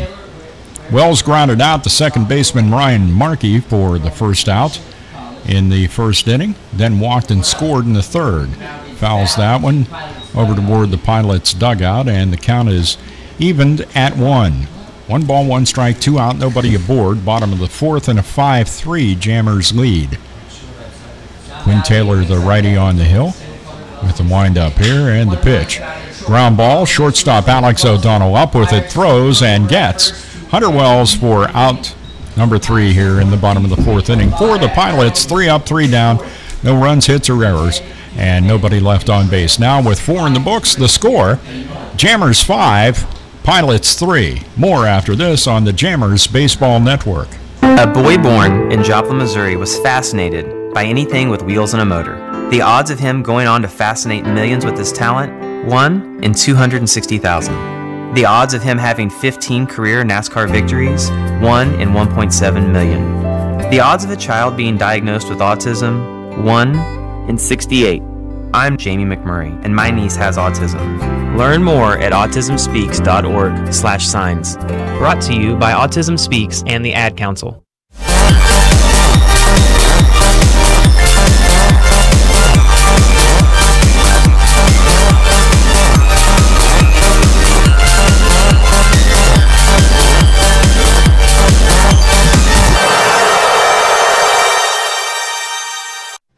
Back at Colburn Park in Newark, New York, Jamestown Jammers and the Newark Pilots. New pitcher out there on the hill for the Pilots as we start the 5th inning. And that is Jake Bernardo. Bernardo at 6'4", 210, hails out of Glenmont, New York, attending Fordham. He's a junior there. And let's take a look at some of the numbers for Bernardo on the season. Jake Bernardo is making his 7th appearance. He's 0-1 with a 7.84 ERA. He does have a save to his credit, 10 1/3 pitched. Has given up 7 hits and 11 runs, 9 of those earned. He's walked 8, struck out 8, given up a double. Opponents are hitting .250 with Jake Bernardo on the hill for the Newark Pilots. And he'll be facing numbers 2, 3, and 4 in the Jammers order tonight. That'll be Chris Estrada, Ben Brookover, and Skylar Valentine. He's finished his warm-ups. Will Alaka tosses down to the shortstop. Make that the second baseman that time. He throws down to Hackbarth. He takes it. Chris Estrada. And they're all set and ready to go. Chris Estrada ready to go as well as he steps in for his 3rd plate appearance here in Game 1. He walked and scored back in the 1st. Was called out on strikes back in the 2nd, a call that he disagreed with. But it was a strike 3 called, and that was that. So Estrada so far on the night is 0 for 1. But he scored, and he was on base. He keeps those numbers going as well. First pitch by Bernardo is high, up around the bill with the batting helmet of Chris Estrada, and the count is 1 ball and no strikes. Those clouds, dark winds from the west continuing to lift higher in the sky, and the western sky getting even brighter. The 1-0 pitch, the PGCBL favorite on the outside corner, and the count is even at 1 on Chris Estrada, right-handed hitting 3rd baseman for the Jammers. Chris Estrada from Corpus Christi, Texas, attending UTSA. Another PGCBL favorite on the outside corner. The count now 1 ball and 2 strikes. Some final numbers on Andrew White. 4 innings, 20 batters faced, 5 runs, 4 hits. He walked 4, struck out 6, threw 4 wild pitches, 91 total pitches. 44 were strikes and 47 were balls. 1 ball, 2 strikes. The count to Chris Estrada. Jake Bernardo on the hill. And the 1-2 pitch on its way. Tried to get that one to curve, and it just kind of hung out there, way outside. Estrada takes ball 2. 2 balls and 2 strikes. Top of the 5th, 5-3, Jammers lead, 7-inning game. Be nice to get a little insurance here as we get closer to that 7th inning. 2-2 the count. Bernardo's pitch. That's inside high, ball 3, and the count now 3-2 on Chris Estrada. Don't forget about BOGO Thursdays, 2 for 1 if you want to call it that. Buy a ticket, get a ticket free for every seat in the ballpark. Another one coming up on July 13th at Russell E. Dietrich Jr. Park. 3-2 pitch up around the bill with a helmet of Chris Estrada again. He turns away from ball 4. And that brings up Ben Brookover. Now up to the plate, number 30, playing first base, Ben Brookover. Brookover's 1 for 2. Singleton scored back in the 1st inning when he picked up another stolen base. You little speed demon, you. Grounded out to the 2nd baseman, Graham Hackbarth, for the 1st out of the 3rd. Right now, he's got Chris Estrada down at 1st, and Ben Brookover on the season for the Jamestown Jammers, has 14 ribbies. Like to add on to that. Toss over to first by Bernardo, and back safely is Chris Estrada.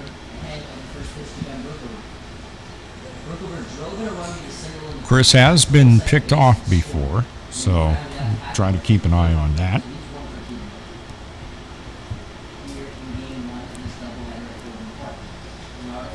Another toss over to first base, and Estrada back. Ben Brookover waiting to see his first pitch from the right-hander Jake Bernardo.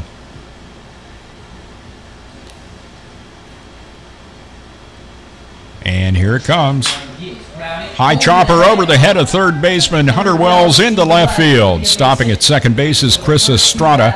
Estrada walks, Brookover singles, first and second. And nobody out here in the top of the fifth. Skylar Valentine will step to the plate now for the Jammers. Now to the plate, number 2 playing center field, Skylar Valentine. Valentine struck out swinging on some serious heat from Andrew White back in the first inning. He then walked in the third and was wild pitched to home. Yeah, I mentioned that White had 4 wild pitches. He had 3 of them while Valentine was on base. He hits that one to center field. Going back is Mark McKenna, and it's over his head and off the wall. 1 run is coming in to score. That's going to be Estrada. Brookover is on his tail. He'll score. And the throw in gets away from the catcher Alaka, and that will allow Valentine to move up to third. The Jammers have a 7-3 lead. So it's a 2 RBI double and then an error on the throw, advancing Valentine. Now to the plate, number 9. Valentine adding to his RBI total with that double deep to center field. 4:02 to straightaway center here at Colburn Park. 339 down the left field line.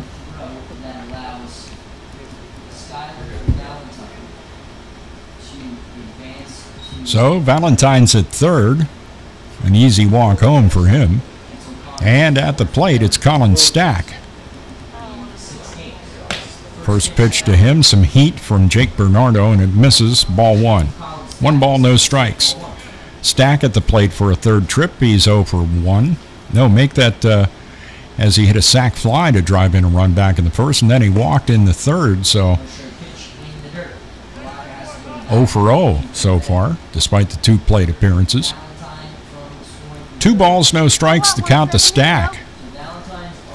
Estrada started the inning with a walk. Brookover singled over the head of the third baseman, Hunter Wells.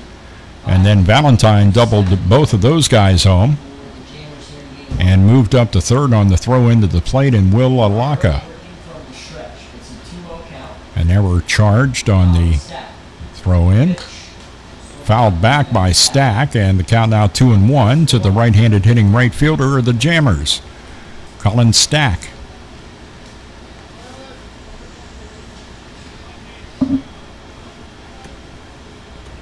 Two balls, 1 strike, runner at third, and nobody out. We're in the top of the fifth, and the Jammers went out shopping for insurance, and they brought some. So they picked up 2. 7-3 the lead now. This one's lined toward right field, and it is a hit. Skylar Valentine scores easily. Stack around second, on his way to third, and he'll come into third standing up with a triple. Colin Stack adding to his RBI total on the season. 3rd run in the inning, and the Jammers have taken an 8-3 lead. Now to the plate, number 1, playing shortstop, Alex O'Donnell. That'll bring up Alex O'Donnell of the Jammers up here in the top of the 5th inning. RBI single for OD back in the first, and then he was caught stealing to end the inning. Called out on strikes for the 2nd out of the 3rd. Up here in the 5th, and the Jammers now up by a score of 8-3. Jake Bernardo, the relief pitcher, coming in after Andrew White started today's game. First pitch to OD is on the inside corner and taken by O'Donnell, strike 1.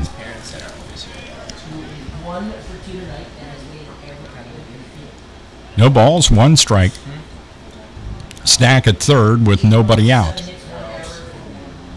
The first 4 batters up this inning have all reached. That one is high and outside, and the count's even at 1. Held there by Alaka. Guess he thought he might get a break there, but that was just a bit too high. 1 ball, 1 strike. 8 runs on 7 hits for the Jammers. 1-1 hit sharply on a 1-hop to Hunter Wells. He makes the throw over to first. They get O'Donnell for the first out of the inning, and not much that Colin Stack could do. It was right in front of him. Wells kept an eye on him, made sure he stayed there at third, and then made the throw out of Alex O'Donnell, and that's the first out of the inning for the Jammers. That'll bring up the left fielder, Christian Deaton. Christian coming to the plate for a 3rd trip. Technically 4. He was at the plate in the first, but OD was caught stealing, so he came back up in the second when he walked and scored and stole a base. And he struck out swinging for the final out of the 3rd. So he's 0 for 1 tonight. First pitch to him by Bernardo, missed, ball 1.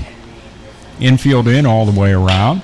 And this one's popped up by Deaton, shallow left field. Coming in, the left fielder, he kind of called off shortstop O'Connor, did John Ballier, and it falls in for a base hit and an RBI for Christian Deaton. I thought Ballier was going to catch that ball as he kind of waved off O'Connor, who was headed out in a hurry. And it would be a good one for him to catch, but he could not get to it. Christian Deaton with the RBI, another run across, and the Jammers lead 9-3. Ryan Markey at the plate. He struck out swinging for the first out of the second. So he had some heat blown by him by Andrew White. Then a line drive out, good positioning by outfielder John Ballier into left center field, and he's well off the line here with Markey at the plate. Toss over to first by Jake Bernardo, and back safely is Christian Deaton. Deaton, of course, a threat to steal for the Jammers. He does have 3 stolen bases to his credit. He's been caught 2 times, 5 attempts for him, and now the sun is out in full bloom as finally those dark gray clouds start to pull away completely for the day here at Colburn Park. 1 ball, no strikes, the count to Markey. And he fouls that one out of play, and the count evens up at 1-1. Jammers head back to Jamestown tonight, host Geneva tomorrow night, and then head back out on the road for a big eastern swing. Mohawk Valley, Saugerties, and Oneonta on the road for the Jammers coming up. 1 ball, 1 strike pitch from Bernardo. Nice curveball taken by Markey. And that's what I like to call the old rubber knees. When you see the batter at the plate and his knees look like they're made of rubber and he starts to bend like that, you know he's in trouble. Good pitch by Bernardo to make the count 1-2. Deaton down at first with 1 out. 4 runs in the inning, and Markey hits that one to right field. And making the catch in right is Obeir Torres. Ryan Markey is out number 2. Casey Vincent will step to the plate now. Number 3 at DH, Casey Vincent.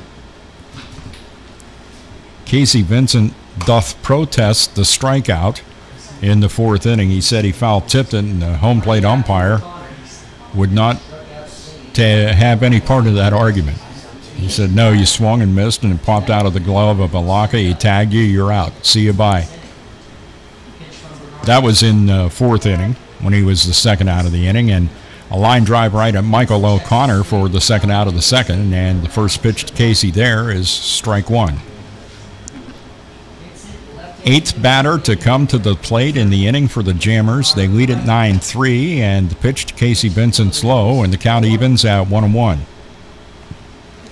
Runner down at first, Christian Deaton singled home Colin Stack with the 9th run of the ball game for the Jammers, who lead this in the top of the 5th, 9-3. Slapping at it and looping it foul down toward the Jammers bullpen is Casey Vincent. Retrieved, tossed back in. Anthony Barone has it in his hand. Will he try to pocket it? Will there be thievery by the head coach of the Jammers? Only time will tell. 1-2 the count and the pitch. This one's grounded between Anthony Barone and third baseman Hunter Wells, and count remains 1 ball and 2 strikes on Casey Vincent.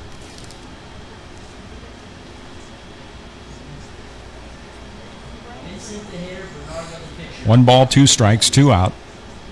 Runner down at first, Deaton. Bernardo's pitch, way high. What a job by Alaka to jump up and snag that one. Otherwise, Deaton would be at second. Will Alaka getting a workout behind the plate in game 1 of this doubleheader. Count now 2-2. Jake Bernardo, second pitcher of the night for the Jammers, coming in.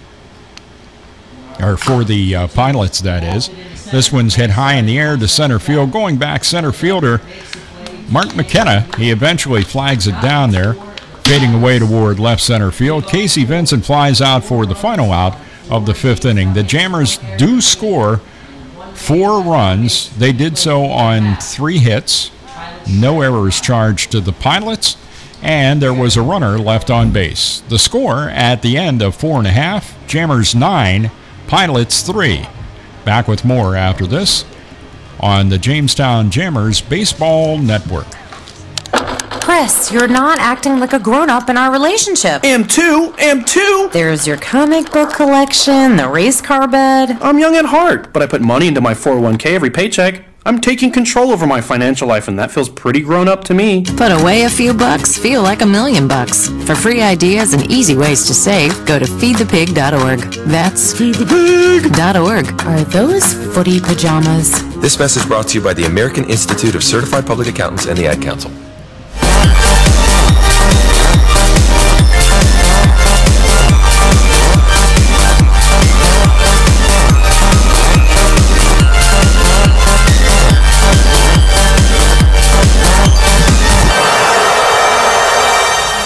Colin Johnston up and loosening in the Jamestown Jammers pen, but the guy in the mound is Quinn Taylor as we head to the bottom of the 5th inning here at Colburn Park. Quinn Taylor going into the 5th, through 4, facing 19 batters, 3 runs, 3 hits.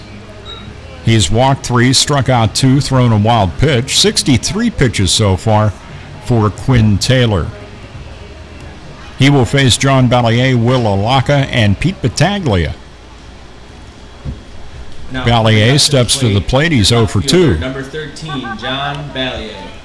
Ballier struck out swinging for the second out of the 1st and popped out to Alex O'Donnell in shallow left field for the 1st out of the 3rd. Ballier, Alaka, and Pete Battaglia. That's Quinn Taylor. Back on the mound here. Quinn Taylor getting ready to face John Ballier. Quinn's first pitch. And a check swing by Ballier as the ball was high. That's one of those ones that, depending on the hitter, that's tough to lay off of, but he did. It's ball 1. The next one is lofted toward left field. Giving chase is Christian Deaton, and it falls in for a single. And heading up to second base with a play in front of him, John Ballier is pretty quick. And he's up to second base. A leadoff double for the Pilots, trying to answer the 4 by the Jammers in the top of this 5th inning.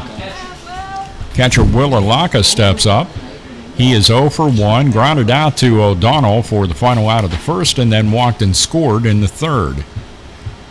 Pilots scored 2 in the 3rd, a single tally in the 2nd for their 3. And he pops up the first pitch from Quinn Taylor out of play, strike 1. No balls and a strike to the catcher, Will Alaka, who's been given a workout behind the plate tonight. Has had to try to save as many high pitches that were thrown, pitches in the dirt. And there were some that he just couldn't stop, and it allowed the Jammers to take advantage of it. Next pitch by Quinn Taylor misses, and the count evens at 1. 1 ball and 1 strike to the right-handed hitting catcher. Runner at second, Ballier, with nobody out. 1-1 pitch. Grounded toward Alex O'Donnell, and in between hop, he handles it and throws over to first, and it's high, and so Alaka reaches. He is safe at first. Moves up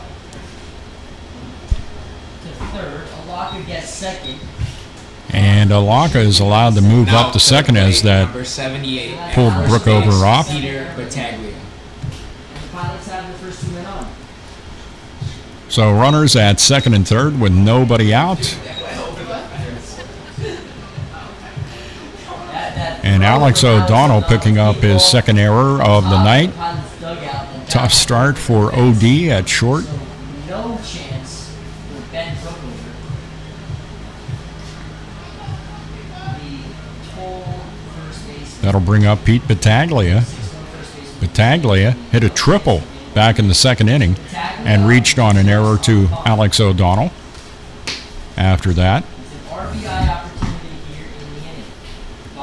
First pitch to Battaglia, misses outside low. Ball one, 1-0 the count. And the question starts to arise, how long will the Jammers continue to go with Quinn Taylor on the hill? 1-0 pitch. Battaglia hits it high in the air, deep to left center field. Deaton going back. It's hitting at the base of the wall. One run is in to score. That's Ballier. Alaka comes in to score. And sliding in at third base safely is Pete Battaglia with his second triple of the night. And backing up Quinn Taylor prevents him from getting home. But 2 runs across for the Pilots. And it makes it a 9-5 game. Torres. That'll bring up the right fielder, Ovair Torres. Ovair Torres will step to the plate for the Newark Pilots. Popped out to Alex O'Donnell for the first out of the second and struck out swinging for the second out of the third. Additional activity now in the Jammers bullpen, as getting up to loosen is Isaac Meza. Johnston had been loosening earlier, and Meza is going to get the call from Anthony Barone, and that'll do it for Quinn Taylor as he goes 4+ in tonight's game. So it'll be Meza to face Ovair Torres with a runner at third in Battaglia for the Jamestown Jammers. And nobody out. Isaac Meza. So Isaac Meza replaces Quinn Taylor. We'll give you Quinn's numbers here in a sec. And we'll also bring you up to date on Isaac Meza as he enters the game. This is 6th appearance, 7 1/3 pitched. Has given up 3 runs, none of which were earned on 5 hits. Walked a couple, struck out 8. He's faced 30 batters, and they're only hitting 179 against him. And on the night, the numbers for Quinn Taylor, he goes 4+, 22 batters faced, 5 runs, 5 hits, walked 3, struck out 2, threw a wild pitch, 69 pitches, 39 strikes, and 30 balls. So it'll be up to Isaac Meza to shut down the Newark Pilots here. Jammers went up by a score of 9-3, but now the Pilots have shaved a couple off of that, and it's down to a 4-run lead. And of course, the question always is, what lead is comfortable? We're here at the Pilots' home park, Colburn Park. Isaac Meza will throw a couple more to Chris Conley and be ready to go.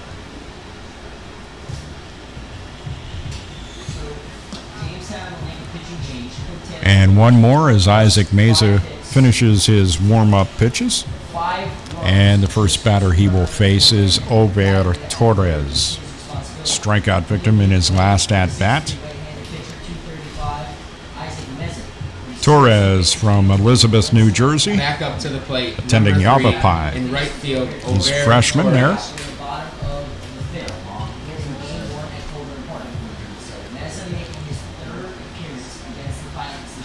9 runs, 8 hits, and 2 errors for the Jammers, 5-5-1 for the Newark Pilots. Bottom of the 5th, Runner at third is Battaglia. Isaac Mesa's first pitch misses, ball one. 1 ball and no strikes to the right-handed hitting right fielder tonight, Over Torres. Some heat from Isaac Mesa there in the outside corner, and the count evens at 1-1. This is the third appearance by Mesa against the Newark Pilots. 2 innings pitched so far, giving up a couple of runs and 4 hits, but neither of those were earned. Next pitch to Torres misses, and the count is 2-1. 2 balls, 1 strike. Battaglia just drove in Ballier and Alaka with a triple. He's down at third. 2-1 pitch. The off-speed pitch, Torres way out in front of it, and the count is even now at 2 balls and 2 strikes. Jonathan Parker on deck. Graham Hackbarth to follow. Mesa getting the sign from Conley, and he takes too long. Time called as Torres asks for that and gets it. Never even stepped out of the box. He's just ready to go. 2-2 the count. And Mesa with the pitch. Grounded up the middle. Nice hop for O'Donnell. He'll make the throw over to Ben Brookover. Coming in to score on the ground out is Pete Battaglia, and it makes the score Jammers 9, Pilots 6. Now the bases are cleared, and there's 1 out. Jonathan Parker. And OD responds. I think he's probably second-guessing himself a little bit over what has happened here. He's been charged with 2 errors in tonight's game. John Parker steps up. John's 2 for 2, couple ribbies on the night, doubled back in the second and singled in the third, up here in the fifth, with nobody aboard and 1 out. First pitch by Mesa, a strike. The count 0-1. Isaac's next pitch is lofted foul, out of play down the right field line, and the count is no balls and 2 strikes to the right-handed hitting DH, Jonathan Parker. Righty Isaac Mesa on the hill with the 0-2 pitch. Wow, nerves of steel to take that one. Parker did, and he gets the call. The count now 1-2. It's a bit high, but I'd have been tempted to take a cut at that. 1-2, 1 out, nobody aboard. Isaac Mesa with the pitch.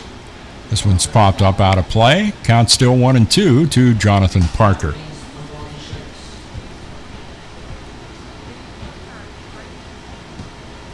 Jamestown Jammers coming into tonight's doubleheader with a record of 17-5.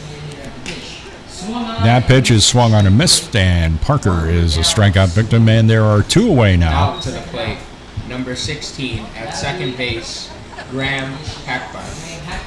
Graham Hackbar steps up, 0 for 2. Hit that weak grounder that Chris Estrada made a really nice play on for the second out of the second. Hit a fly ball out to Colin Stack, back in the third for the final out of that inning. In the bottom of the fifth now, Jammers up 9-6, and Hackbarth at the plate with nobody aboard. Isaac Mesa catches the outside corner, strike 1 called. Isaac has come in out of the pen, and he's not been on the hill for a while, and he's looking good. 0-1 pitch. Right off the end of the bat, get the young man some chalk for his cue stick. Count is now 0-2. No balls, 2 strikes, nobody aboard, 2 out. 9-6, Jammers with the lead in the bottom half of the 5th inning of a 7-inning game. The 0-2 pitch, lofted in the air towards center field. Valentine has that, and that'll do it for the Pilots in their half of the 5th. They do score 3. They do that on 2 hits, another error for the Jammers, and nobody left on base. At the end of 5, the score, Jammers 9, Pilots 6 on the Jammers Baseball Network.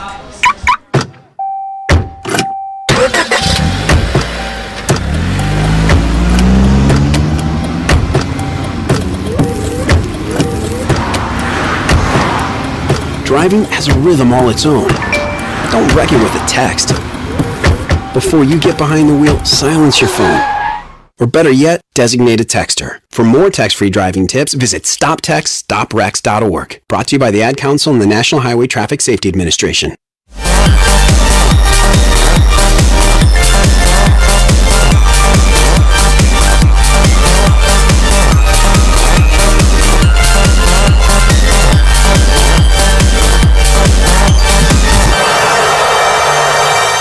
Back at Colburn Park in Newark, New York, where surprisingly Jake Bernardo is going to get a second inning of work. In his one inning he did work. He faced 8 batters, gave up 4 runs on 4 hits. And that's the reason for my surprise. He walked 1. He's thrown just 26 pitches so far, 16 strikes and 11 balls, and he faces the top of the Jammers order in Conley, Estrada, and Brookover here in the top half of the 6th. Now to the plate, number 17 at catcher, Chris Conley. Chris Conley at the plate. He's 2 for 3 tonight. Singled and scored back in the first, singled in the second. Pretty deep shot into left center field on that one, and popped out surprisingly to shortstop Michael O'Connor for the final out of the 4th. Leading off here in the top of the 6th. Jammers trying to hang on to this game 1. And the first pitch to Conley's high outside, ball 1. 1 ball and no strikes to the left-handed hitting catcher of the Jammers, Chris Conley. Of course, Chris is from Derby, New York, attending Canisius. 1-0 pitch. Inside, he scoots away from it, and it gets by Alaka and all the way to the backstop, and the count is 2-0. A sizable American flag out there in center field. If you happen to be watching on YouTube, you can see it, and it has lifted up off the pole, and it's waving ever so elegantly out in straightaway center field. 2-0 pitch. High outside, ball 3. 3-0 the count to Chris Conley, leadoff batter for the Jammers in their half of the 6th. Leading 9-6. 7-inning game, game 1 of the doubleheader. 3-0 pitch, ball 4. Bernardo can't find the strike zone and walks Conley on 4 straight pitches. And that will bring up Chris Estrada. Now to the plate, number 16 at third base, Chris Estrada. Estrada at the plate for a 3rd trip. He's 0 for 1.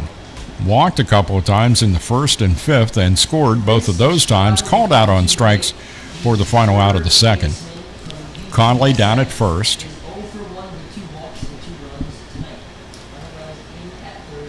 Jammers trying to add on again. Trying to get to double digits again as far as the run column goes. Scored 19 on Tuesday, 15 last night, leading this one 9-6. We're in the 6th. First pitch to Estrada missed, ball 1, and Bernardo is yet to find the strike zone here in the top of the 6th. Makes a toss over to first. Conley's back. 1 ball and no strikes the count. Bernardo looks over at Conley, the runner at first, and the 1-0 pitch. This one's hit toward right field. Going back for it is Torres. He makes the catch, and Chris Conley retreats to first base. Fly ball out to Oveir Torres by Chris Estrada. And there's one away in the Jammers' half of the 6th. Number 30 at first base, Ben Brookover. It'll bring up Ben Brookover. Ben is 2 for 3 in the night. Singled back in the 1st, came around to score. Stole a base in the process. Hit a high chopper over the head of Hunter Wells and singled in the 5th and came around to score then too. Jammers brought across 4 in the 5th inning and 3 in the 1st. It is a 9-6 game, top of the 6th inning. Conley at first with 1 out. And he meaning Jake Bernardo, takes too long out on the hill, and Ben Brookover calls time. He gets it. Backs out of the batter's box and right back in. Bernardo's first pitch to Brookover. Inside and gets by Alaka, and it's going to go to the backstop, and Conley moves up to second. That's going to be a pass ball that time, charged to Will Alaka. He has certainly had his workout back behind the plate tonight in game 1 of the doubleheader. Conley up at second base now with 1 out and a 1-0 count to Ben Brookover. 1-0, and the pitch by Bernardo's in the dirt off the catcher's mitt of Will Alaka, and Chris Conley is over at third on the wild pitch this time. Pass ball, wild pitch. Kind of reminiscent, Skylar Valentine got on base and was wild pitched around to score. That was with Andrew White on the hill. And for Jake Bernardo, things not going well here in the top of the 6th inning. Bernardo has thrown 33, 17 strikes and 16 balls to this point. An inning and a third of work for him. Conversation between Hillier and Will Alaka. Home plate umpire goes out to get Alaka, and he comes back behind the plate. With the count 2-0 on Ben Brookover. Conley now down at third base after he walked to start the inning. Jammers trying to add on, leading 9-6 in the top of the 6th. The 2-0 pitch misses outside, ball 3. 3 balls and no strikes. Skylar Valentine on deck, waiting to try to get a piece of this action. 3-0 the count, and the pitch. Right down the pipe, taken by Brookover, and strike 1 called. And the count now 3-1 to Ben Brookover. Jake Bernardo, second pitcher of the night for the Pilots, with a 3-1. 3-1 swinging. Hitting it deep to center field is Ben Brookover, and it is out of here. A 2-run home Get out the jam. The toast is popped up. It's Ben Brookover again with a home run. It's a 2-run shot, and the Jammers lead it 11-6. 2-run home run for Ben Brookover. So the Jammers now out to an 11-6 lead, double-digit runs again in a game. This one through 6 innings. Skylar Valentine up now. Now to the plate, number 2, Skylar Valentine. Valentine is 1 for 2. Struck out back in the first inning, walked and scored. That's what I was telling you about. He got wild pitched around. That happened in the 3rd. And then he picked himself up a couple of RBIs with a double in the 5th and eventually scored himself. Brookover picks up his 2nd and 3rd RBIs of the match. First pitch to Skylar Valentine, outside low, ball 1. First pitch to Skylar Valentine, misses ball 1. 11 runs on 9 hits for the Jammers, 2 errors for the Jammers, 6-5-1 the numbers for Newark. And the next pitch to Skylar Valentine, misses ball 2. 2 balls, no strikes. Nobody aboard, 1 out, 2 runs in the inning. 2-0 pitch outside low, ball 3. Count now 3-0 to Skylar Valentine. Colin Stack on deck. Straight away center field. What a shot by Ben Brookover. It's not easy to get one out here at Colburn Park. Taking all the way, Valentine never lifted the bat off his shoulder, and he takes strike 1. Count now 3-1. Same count that was on Ben Brookover when he jacked it over the wall. That one misses low, and it's ball 4. So Valentine reaches safely, and Colin Stack will step in. Colin is 1 for 1. He's been at the plate 3 times. Sack fly RBI back in the 1st, walked in the 3rd, and an RBI triple in the 5th. 2 runs in for the Jammers in the inning so far. Skylar Valentine down at first. 1 out, Stack at the plate. Jake Bernardo on the hill for the Pilots. Misses outside low, ball 1. 1 ball, no strikes. To the right-handed hitting right fielder, Colin Stack. See if Colin can get into the home run parade. He hit 2 the other night at Adirondack. That pitch is on the outside corner, strike called. Count now is 1-1. Jammers lead back up to 5, 11-6 here in the top of the 6th inning. Pilots scored 3 in their half of the 5th. Jammers trying to get those back. Stack hits a pop-up, shallow center. Coming in is Mark McKenna, and he makes the catch of the pop-up off the bat of Colin Stack for out number 2. 2 gone in the Jammers half of the 6th. Valentine still down at first base, and it brings up Alex O'Donnell. Now to the plate, number 1, playing shortstop, Alex O'Donnell. OD, RBI single back in the first inning. Called out on strikes in the 3rd and grounded out to Hunter Wells for the first out of the 5th. Up here in the 6th, with his team up 11-6, and the first pitch from Bernardo is on the outside corner, taken by OD. That is strike 1. No balls, 1 strike. 2 out, Valentine at first. Jake Bernardo's 0-1 pitch is just a bit above the belt, taken by O'Donnell's. Ball 1. 1-1 the count. 1 ball, 1 strike. Bernardo's pitch. That's high again, and it's ball 2. 2 balls and a strike to Alex O'Donnell. O'Donnell part of the home run parade for the Jammers. He does have 1 in the season. Stack with 3. Brookover with 2 now. Conley with 1 as well. That one's outside. A quick toss down to first. Valentine is back in. And the pitch well outside, ball 3. 3 balls and a strike now to OD, Alex O'Donnell.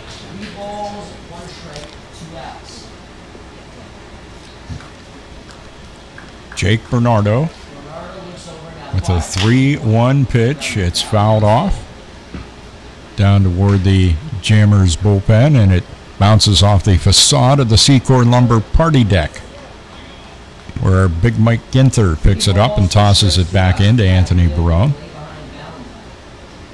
3-2 the count to OD. Valentine at first, the pitch. Swing and a miss by Alex O'Donnell, and that'll do it for the Jammers in their half of the 6th, but they do pick up a couple of runs. They did that on 1 hit, a 2-run homer by Ben Brookover. There were no errors for the Pilots, and a runner left on base in the personage of Skylar Valentine. We have completed 5.5 at Colburn Park, and the score, Jammers 11, Pilots 6.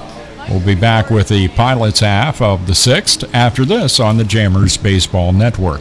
So you see, son, good manners are important. Should I go through it again? Yes. Yes, please. Yes, please. Exactly. Always say please, thank you, you're welcome, and excuse me. Sit up straight, hold doors open, don't speak with your mouth full, keep your elbows off the table. Share your things, play nice, and generally treat others the way you'd like to be treated. Got it? Got it. And stop picking your nose. Most parenting is hard to do in just 2 minutes. But 2 minutes twice a day making sure they brush their teeth is easier, and it could help save them from a lifetime of tooth pain. Visit 2min2x.org to find out more. A message from the Partnership for Healthy Mouths, Healthy Lives, and the Ad Council.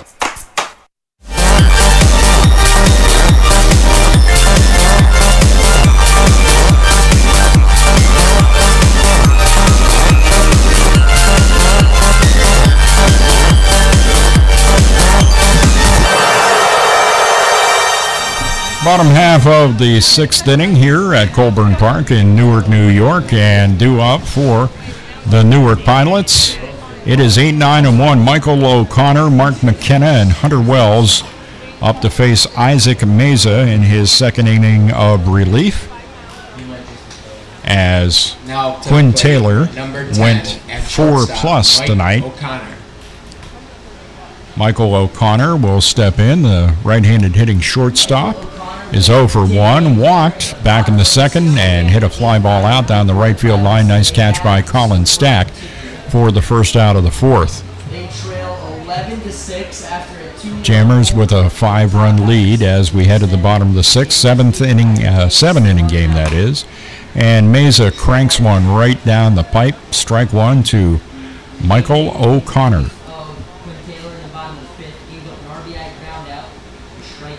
No balls, 1 strike, and the 0-1 off-speed delivery, swing and a miss by O'Connor, and the count is 0-2. Meza with a nice release there. It looked like he was cranking up the amps, and it's an off-speed pitch, and those are always the most effective. Little deception out there in the hill, and the 0-2 pitch inside high, and the count now is 1 ball and 2 strikes to Michael O'Connor.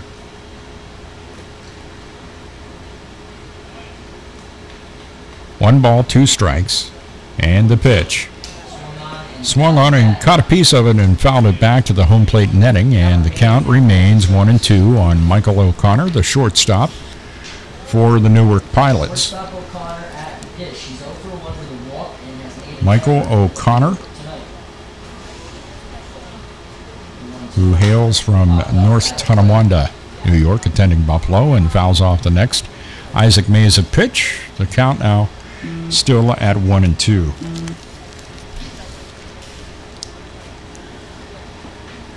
Isaac Mesa from Valencia, California. It's Bakersfield is his location. 1-2 pitch. High. Taken by O'Connor. The heat there from Isaac Mesa evens the count up at 2-2. It is the bottom of the sixth. O'Connor the leadoff batter, and the Jammers leading 11-6. 2-ball, 2-strike pitch by Mesa. Lofted towards shallow right. Markey goes back into shallow right field and makes the catch of the pop-up off the bat of Michael O'Connor. One away in the Pilots' half of the sixth. Now up to the plate, number 25, playing center field, Mark McKenna. Center fielder Mark McKenna will step to the plate with one out and nobody aboard.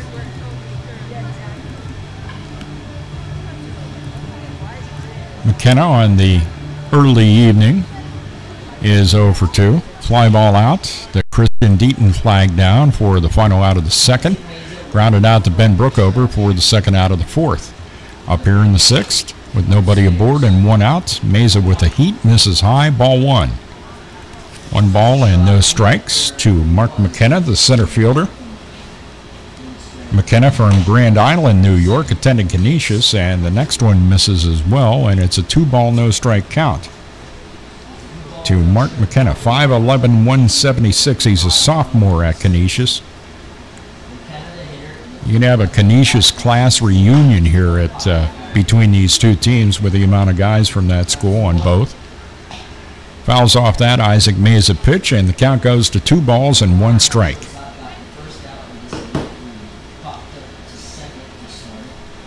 Doubleheader scheduled here. Last time the Jammers were scheduled, we never even got on the bus to come.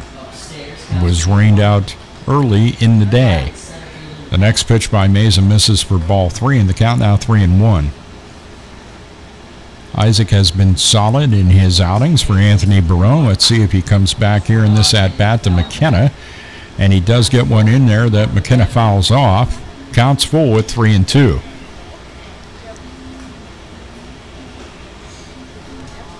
Isaac Mesa with one out, nobody aboard, facing Mark McKenna, and the pitch chopped over the head of Mesa. Fielded by Markey, makes the throw to first, and they get Mark McKenna. That's out number 2. Now for the 2 up, 2 down for the Pilots. Playing third base, Hunter Wells. Nobody aboard with 2 out, and Hunter Wells, third baseman, steps up, left-handed hitter. And Hunter Wells grounded out to Ryan Markey for the first out of the first.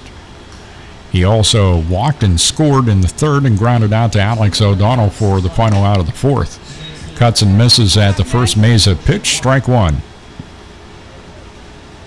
No balls, 1 strike, 2 out, nobody aboard. 11-6, Jammers lead, bottom of the fifth.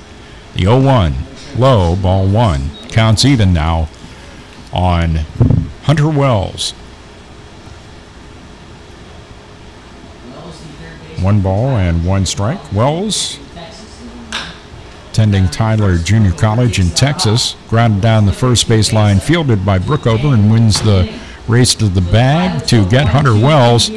And for the first time in a while, a 3 up, 3 down inning for the Newark Pilots. As a matter of fact, I think that goes all the way back to inning number 1 when Quinn Taylor retired them in order. So for the Pilots in their half of the sixth, no runs, no hits, no Jammers errors, nobody left on base. At the end of 6, the score, Jammers 11, Pilots 6 on the Jamestown Jammers Baseball Network. There are many sounds in your daily life. Ones that make you smile. Ones that help you relax. And there are some sounds that can help save lives.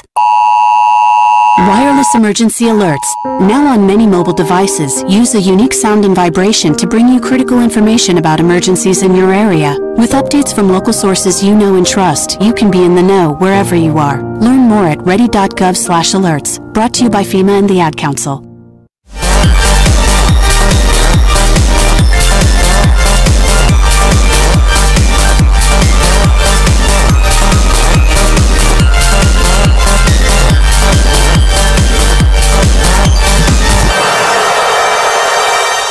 Pitching change for the Newark Pilots as we head to the 7th inning as Zach Mann comes in to relieve Jake Bernardo. Bernardo relieved the starter tonight, Andrew White. So once again, a different number as Zach Mann listed on the roster at 30, but he has 42 on in this case.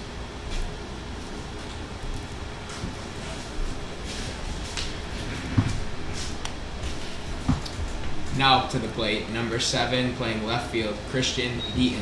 Christian Deaton will lead things off as 7, 8, and 9 come to the plate for the Jammers in their half of the 7th. First pitch to Deaton, misses for ball 1. Jamestown Jammers with this doubleheader here head back home for a single game tomorrow against the Geneva Red Wings, the number 2 team in the PGCBL West.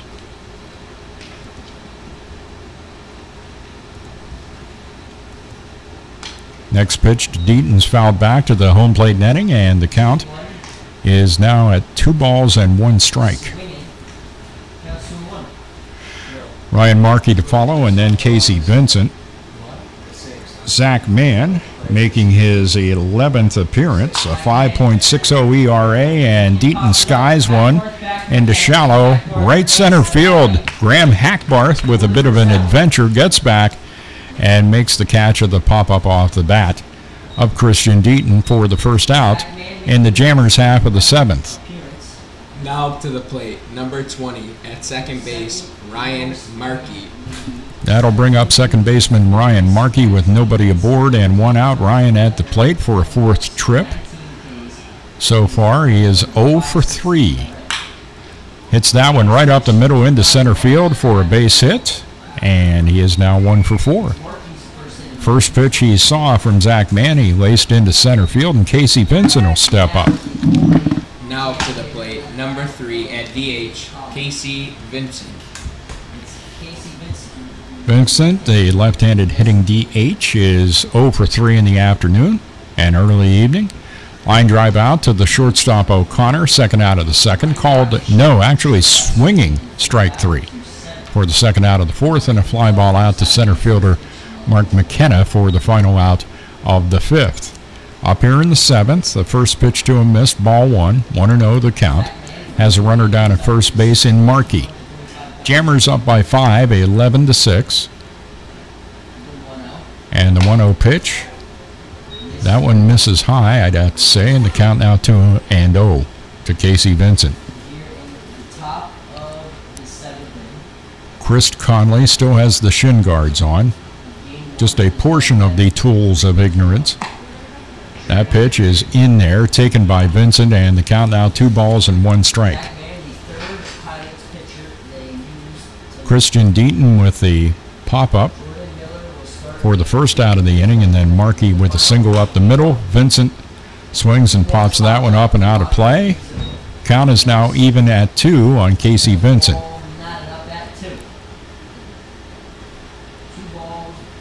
Just trying to check to see when Conley's going to take those shin guards off.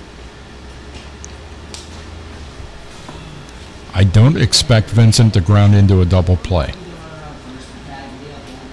That'll give him a little chance to delay. We do have activity in the bullpen. And Casey Vincent tomahawks one to right. And Torres cannot get to it. And it is foul. So the count remains even at 2. Casey Vincent just missed with that one. And indeed, in the Jamestown Jammers bullpen, it's Connor Ryan. Connor Ryan has served mostly as the closer for the team, so we'll see if Anthony Barone taps his shoulder and brings him in here. Jammers are up by 5. Would not qualify for a save in this particular case, but he's due to be out there on the mound. 2-2 the count to Vincent, the pitch. This one's fouled off over the third base bleachers. Count still 2-2 on Casey Vincent. 11 runs, 10 hits, a couple of errors for the Jammers, 6-5-1 for Newark. Jammers have scored in every inning except the 4th. It's Zach Mann on the hill, the third pitcher of game 1 for the Pilots. Vincent pops one up. Is it playable? Yes, it is. Pete Battaglia catches it in foul territory, and that is the second out of the inning for the Jammers. Runner still down at first in Ryan Markey, and that'll bring up Chris Conley, who now, as we speak, has taken off the shin guards and makes his way to the plate. He is ready to go. He is 2 for 3 today and has been on base 3 times. Singled in the first and second, walked and scored in the 6th. He also scored back there in the first. And the only bad mark on his 2 for 3 day is a pop out to the shortstop. First pitch by Mann misses, ball 1. 1 ball and no strikes to the left-handed hitting Chris Conley. He and Liscawa went out and did a little fishing there a couple weeks ago on Chautauqua Lake. Outside corner, Conley watches strike 1. Counts even at 1 ball and 1 strike. Deaton started the inning with a pop-out that was handled by Hackbarth. Markey then singled up the middle. He's still down at first. Vincent popped up and was caught. Deep fly ball out the right field is caught by Ober Torres for the final out of the Jammers half of the 7th inning. And another inning where the Jammers did not score in game 1 of the doubleheader. No runs, a hit, no errors for the Pilots, and a runner left on base. We have completed 6 1/2. 1 more mile to go for the Jammers in game 1. The score: Jammers 11, Pilots 6 on the Jammers Baseball Network. Penswood.net Classifieds offers the freshest, most recent classified ads available with over 1,500 new ads each day. If you're looking for a reliable used vehicle, check out the multiple ads daily on Penswood.net Classifieds. From cars, trucks, RVs, and motorcycles, you can scan the ads at Penswood.net at any time of the day or night and find something that fits your needs. Looking for household items, student housing, or even a new pet? Penswood.net Classifieds has it. Penswood.net, where you can buy, sell, or trade locally.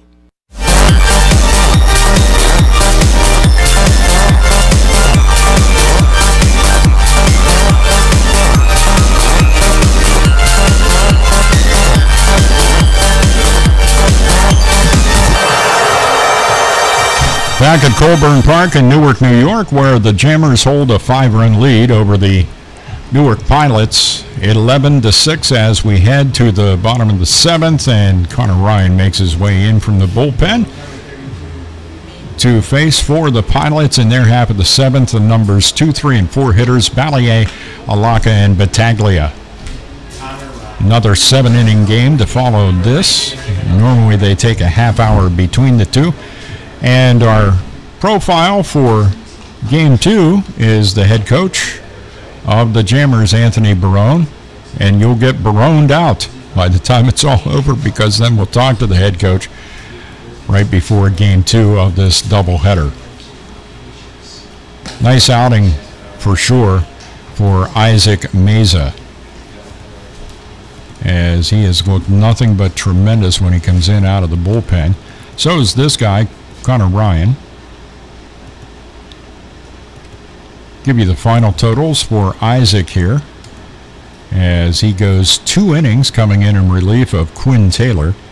Faces 6 batters, struck out 1. No runs, no hits, by the way. 29 pitches, 20 strikes and just 9 balls. Yielding to Connor Ryan.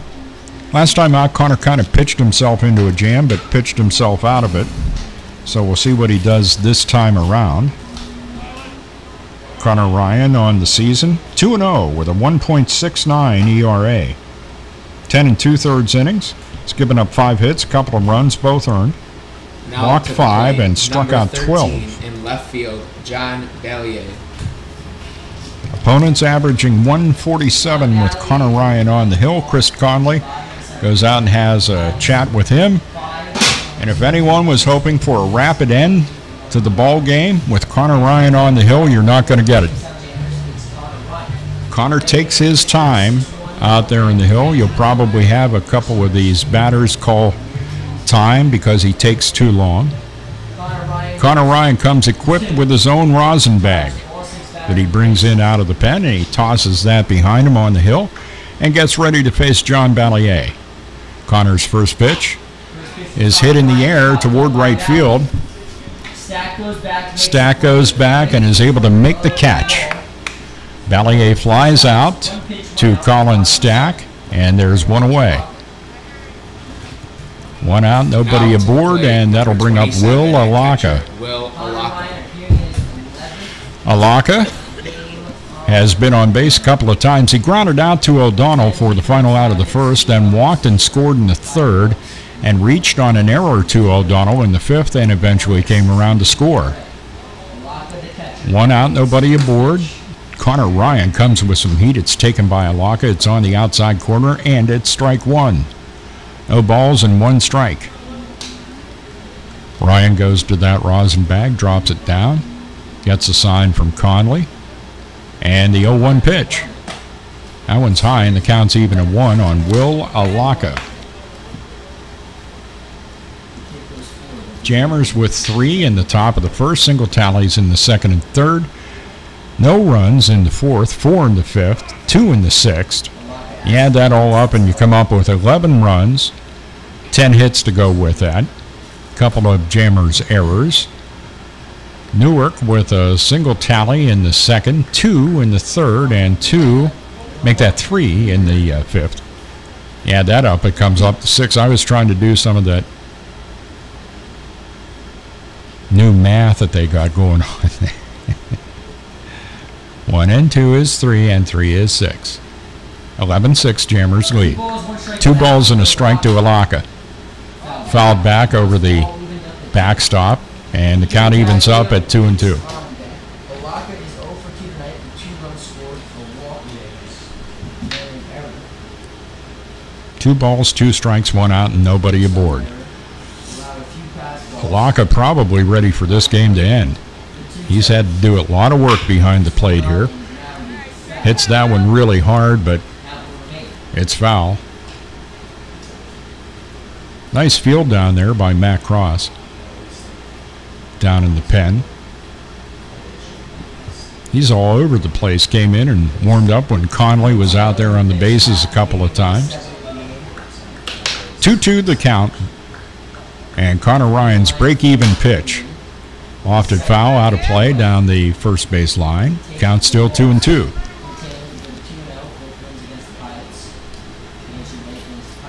Jamestown Jammers and the Newark Pilots play another one, probably about a half hour after this one ends, which is probably going to set us up, depending on how this goes, around 8 o'clock. Another foul by Alaka, hanging tough at the plate.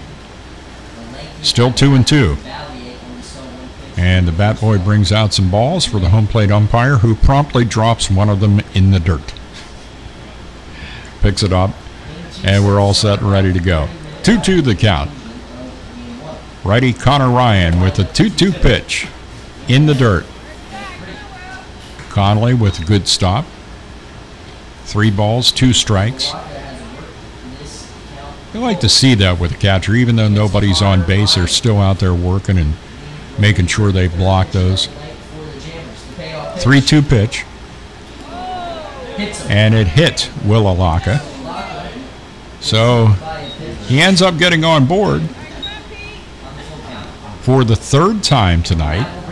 Walked, reached on an error, now hit by a pitch. 1 out and 1 on. And Anthony Barone came out to discuss that call as to whether he was or whether he swung through it before it hit him. Alaka's down at first. That's the end result of that discussion. Pete Battaglia steps up. He's been hitting the ball real hard today. Couple of triples, second and the fifth. And he hits one hard down the third baseline. It's a fair ball. Estrada could not get it. It's down in foul territory down the left field line. O'Donnell chases it down. And I don't know exactly how close Alaka was paying attention. He might have been able to move up to third, but he stopped at second. Now to the plate. So Battaglia right field, down at first. Torres. So it's going to be a hit for Peter Battaglia. Over Torres steps up in the bottom of the seventh, 0 for 3 on the early evening game. Popped out to O'Donnell, struck out swinging, and grounded out to O'Donnell. And the first pitch to him by Connor Ryan misses outside low, ball one. 1 ball, no strikes, the count to the right-handed hitting right fielder.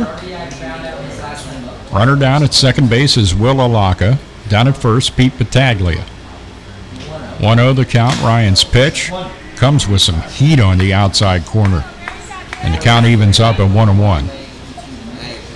I was talking with pitching coach Hayden Carter, and he says that Conley knows how to make the ball pop, but I think that was just a fast pitch there from Connor Ryan in that case.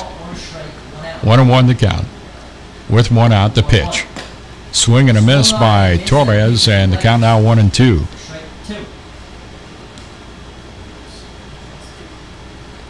Connor Ryan trying to get Torres at the plate, keeping Alaka at second and Battaglia at first. There is 1 out here in the bottom of the seventh. The 1-2 pitch just missed outside, and the count's even at 2. 2 balls, 2 strikes. Just a very nice evening to be out for a ball game. Jammers at 11, Pilot at 6, bottom of the seventh in game 1 of a doubleheader. 2-2 the count. Connor Ryan's pitch. Torres pulls one down past the bullpen of the Jamestown Jammers. Count remains even at 2 on Ober Torres.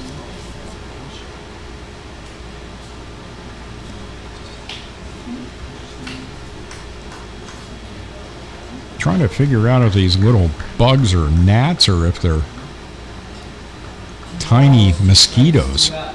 I can tell you this, they sting. That pitch is outside low, ball 3. Counts full with 3-2. Anybody have some help? Are those little bugs mosquitoes, or are they? No one's answering me. Okay. 3-2 the count. They're ignoring me here in the press box in Newark. Maybe a good thing, too. 3-2 the count with 1 out and 2 on. Connor Ryan's payoff pitch is low, ball 4. So once again, Connor Ryan pitches himself into a jam. Let's see if he can pitch out of it like he did before, or is Anthony Barone not going to give him the chance? He pops out of the dugout and looks down at the bullpen. At DH, Jonathan Parker. Nobody has thrown for a while. Colin Johnston was up earlier, and he gets a drink of water, and Anthony Barone finishes his talk with Connor Ryan, and it's going to be Colin Johnston that gets up to loosen again. Connor Rule will catch him down there in the bullpen. Anthony Barone back to the dugout. Jonathan Parker to the plate. Pretty nice afternoon and early evening for him. Double and a ribby in the second, single and a ribby in the third, struck out swinging in the fifth. A 2 for 3 afternoon for John Parker. Bases loaded, 1 out. Bottom of the seventh, Connor Ryan trying to pitch out of a jam that he created. Swing and a miss by Jonathan Parker for strike 1. No balls and a strike to the right-handed hitting DH. Graham Hackbarth is on deck. 0-1 the count with 1 out. Connor Ryan with the 0-1 pitch. Swing and a miss, strike two.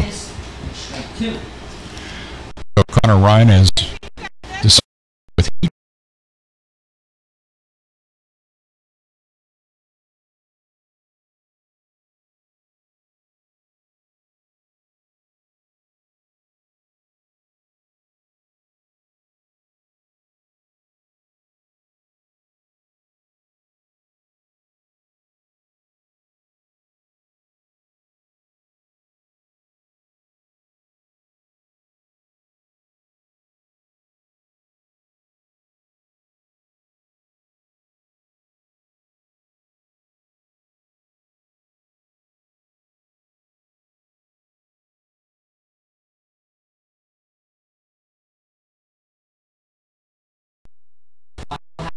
Oh-2 the count with the pitch. Just misses outside. Conley says good pitch. Right where he asked for it, and that's where Connor Ryan delivered it. Inning started out with a fly ball out off the bat of John Valier. Will Alaka was hit by a pitch. Pete Battaglia singled, and Over Torres drew a walk. So the bases are loaded with one out. The Jammers up 11-6 in the bottom of the seventh. 1-2 pitch is high, and the count is now even at 2 on Jonathan Parker. Parker at the plate with the bases loaded. And Parker, with the bases loaded, has had 3 at-bats and has not had a hit. Try to keep it that way here. Connor Ryan was getting ready to deliver and then steps off the rubber. Everybody resets. Colin Johnston continues to loosen in the Jammers' pen. 2-2 pitch. This one's popped up into left field. Christian Deaton underneath makes the catch, tagging at third and coming home. With the 7th Pilot run is Will Alaka. He's probably just happy to get off the bases and go in and sit down. Now to the plate, number 16 at second base, Graham Hackbarth. Talk about a guy that earned his keep tonight. It was Will Alaka. 2 out now, and runners at first and second. Battaglia had to stay put as Christian Deaton conceding the run that came in. Graham Hackbarth at the plate.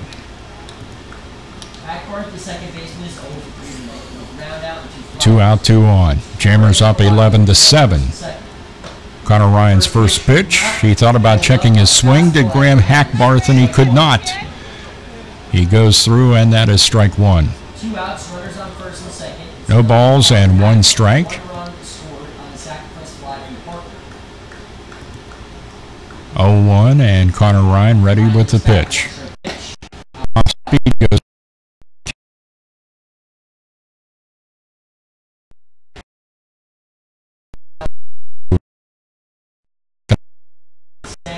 Hit a fly ball out to Stack for the final out of the third, and a deep fly ball out caught by Skylar Valentine for the final out of the 5th.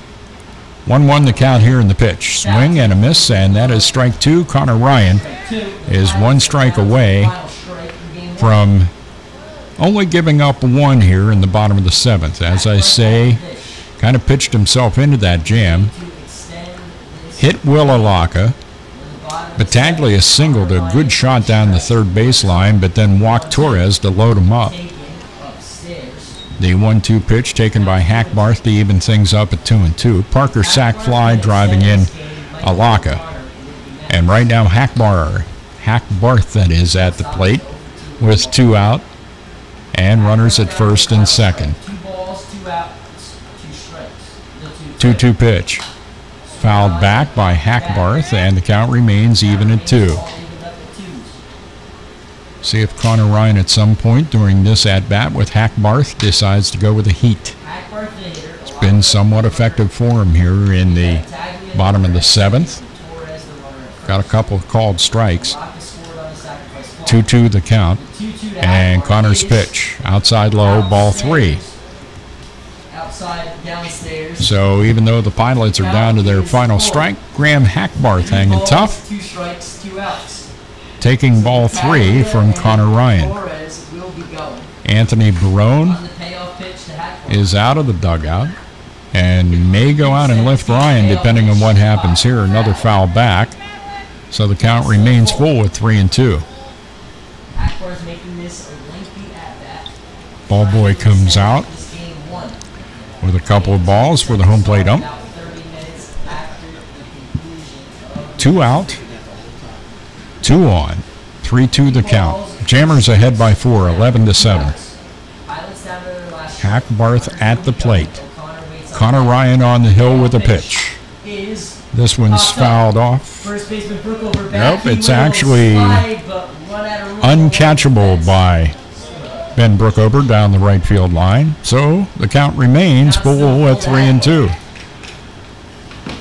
As we go to the 9th pitch of the at-bat. This is going to be the 10th pitch of the at-bat to Graham. 3-2 the count with 2 out. 11-7 Jammers lead. 1 run in for the Pilots here in the bottom of the 7th. Connor Ryan came in out of the pen, relieving Isaac Meza, who threw 2 scoreless. Full count pitch again. High outside, ball 4. So now the base is loaded once again with 2 outs. As that sends Battaglia down to 3rd. Torres at 2nd. Hackbarth with a walk down at 1st. And Michael O'Connor. So O'Connor will step up. Anthony Barone not making a switch as Johnston continues to loosen. Maybe giving Connor Ryan one more chance to get out of this inning. He's only given up 1 run. He's walked 2 and hit a batter and given up a single. First pitch misses high, ball 1. 1 ball, no strikes to Michael O'Connor. O'Connor on the late afternoon and early evening game is 0 for 2. Walked back in the 2nd. Hit a fly ball out, caught by Stack in the 4th, and then popped out to second baseman Ryan Markey in the 6th inning. 1-0 pitch. It's on the outside corner, and it's taken for a strike and a throw down to first by Chris Conley. And getting back safely is Graham Hackbarth. And another good play down there by Ben Brookover. Of course, the 8th run of the game is just 90 feet away for these Newark Pilots, who continue to battle. Down 4 here in the bottom of the 7th. They have scored 1. They had the bases loaded. There are 2 out. Connor Ryan with a 1-1. Just a little bit low, and the count now 2-1. 2 balls, 1 strike with 2 out. Jammers trying to pick up their 18th win of the season against 5 losses. Connor Ryan trying to make that happen. Michael O'Connor trying to extend the inning for the Pilots. 2-1 pitch. Outside corner at the knees, and the count's even at 2. 2 balls, 2 strikes, bases loaded, 2 outs. This has happened before where the Pilots have been down to their final strike, and it hasn't ended yet. Let's see if Connor Ryan can make it happen here. 2-2 the count. Right-handed hitter is Michael O'Connor. The pitch from Connor Ryan's fouled back and out of play, and the count remains 2-2. I have to say Johnston's ready to go if Anthony Barone tries to tap him to come in and finish this off. I feel pretty certain that if Ryan doesn't get O'Connor, that will be the move that'll be made. 2 balls, 2 strikes, 2 out with the bases loaded. The pitch, a little nubber out that went off the leg of O'Connor and rolls out in front of the plate. So the count is still 2-2. O'Connor does wear a shin protector, so sure he's pretty happy about that after that swing. Count still even at 2. 11-7, Jammers lead. We're in the bottom of the 7th in Game 1 of a doubleheader, 2 7-inning games. 2-2 the count. Connor Ryan looks in. Has the sign from Conley. 2-2 pitch again. Nerves of steel to take that one by O'Connor, because that's that PGCBL favorite on the outside corner, but he takes ball 3. 3 balls, 2 strikes. As it has been said, no place to put him. Connor Ryan trying to get the final out of the 7th. Inside ball 4. So that forces in a run as Battaglia comes in from third. Torres moves up to third. Hackbarth to second. O'Connor down at first with a walk, and Mark McKenna will be up, but he'll be facing someone other than Connor Ryan as his afternoon and early evening is done. Colin Johnston comes in for the Jammers here in the bottom of the 7th with the bases loaded. And 2 outs, so Colin will try to get the final out for the Jammers here in the bottom half of the 7th. Connor Ryan pitches himself into trouble and cannot get out of it this time around. I'll give you some of the numbers for Connor Ryan as Colin Johnston warms up.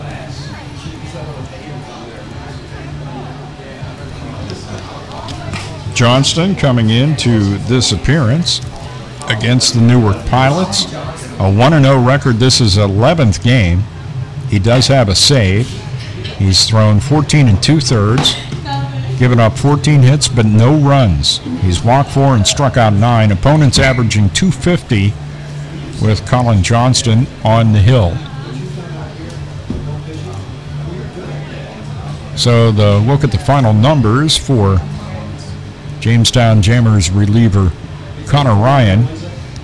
Pitches 2/3 of an inning facing 7 batters, gave up 2 runs, just a hit.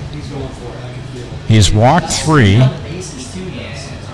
He also hit a batter, threw 39 pitches, 22 strikes, and 17 balls. Not the kind of appearance that Connor Ryan wanted to have.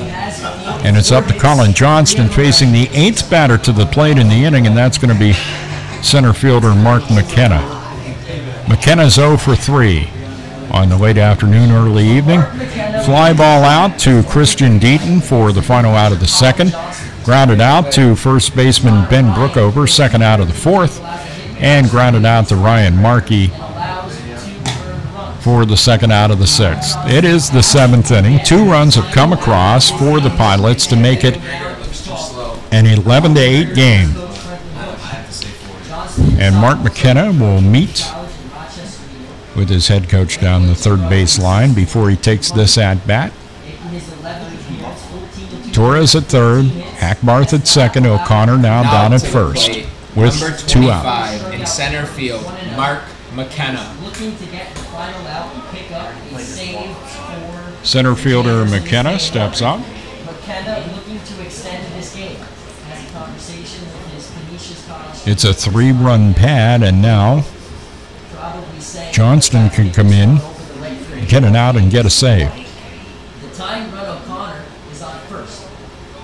Hackbarth's on second, and Torres is on third. Speed on the base. The first pitch is inside, and it hits him on the knee to drive in another run.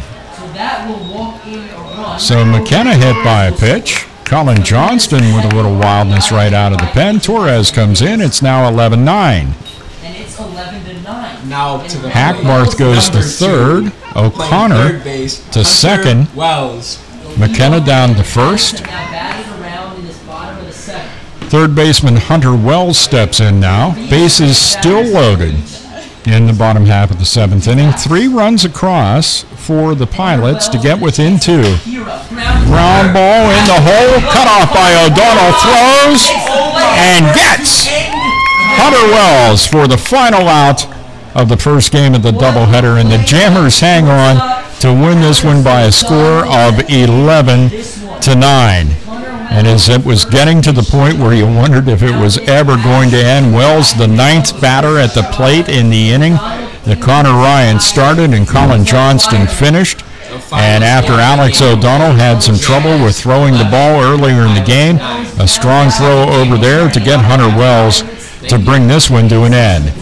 For the Pilots in their half of the 7th, they scored 3 runs. They did that on 1 hit. Yeah, you heard right, 1 hit. Couple hits, batsmen. Let's see, how many walks did we have? 1, 2, 3 walks. Each, Colin Johnston and Connor Ryan hit a batter in the inning. And eventually it came to an end. Whew. The Jammers escape with an 11-9 victory, if it's possible to escape, in 2 hours and 45 minutes of Game 1. Final score once again here at Colburn Park in Game 1, Jammers 11, Newark 9. Jammers now 18-5 on the 2017 season. We'll take a half-hour break here. We'll come back in about 15, and we'll have our profile of head coach Anthony Barone and get you set up for Game 2 of the doubleheader. Once again, the final, Jammers 11, Pilots 9. Back with Game 2 of today's doubleheader right after a 15-minute break. We would keep it here for the sounds of the ballpark, but since there's music on in the background and YouTube wants to growl about copyright violations, we'll have to send you back to a pre-recorded game, which will begin shortly. Catch you in about 15 back here in the Jammers Baseball Network.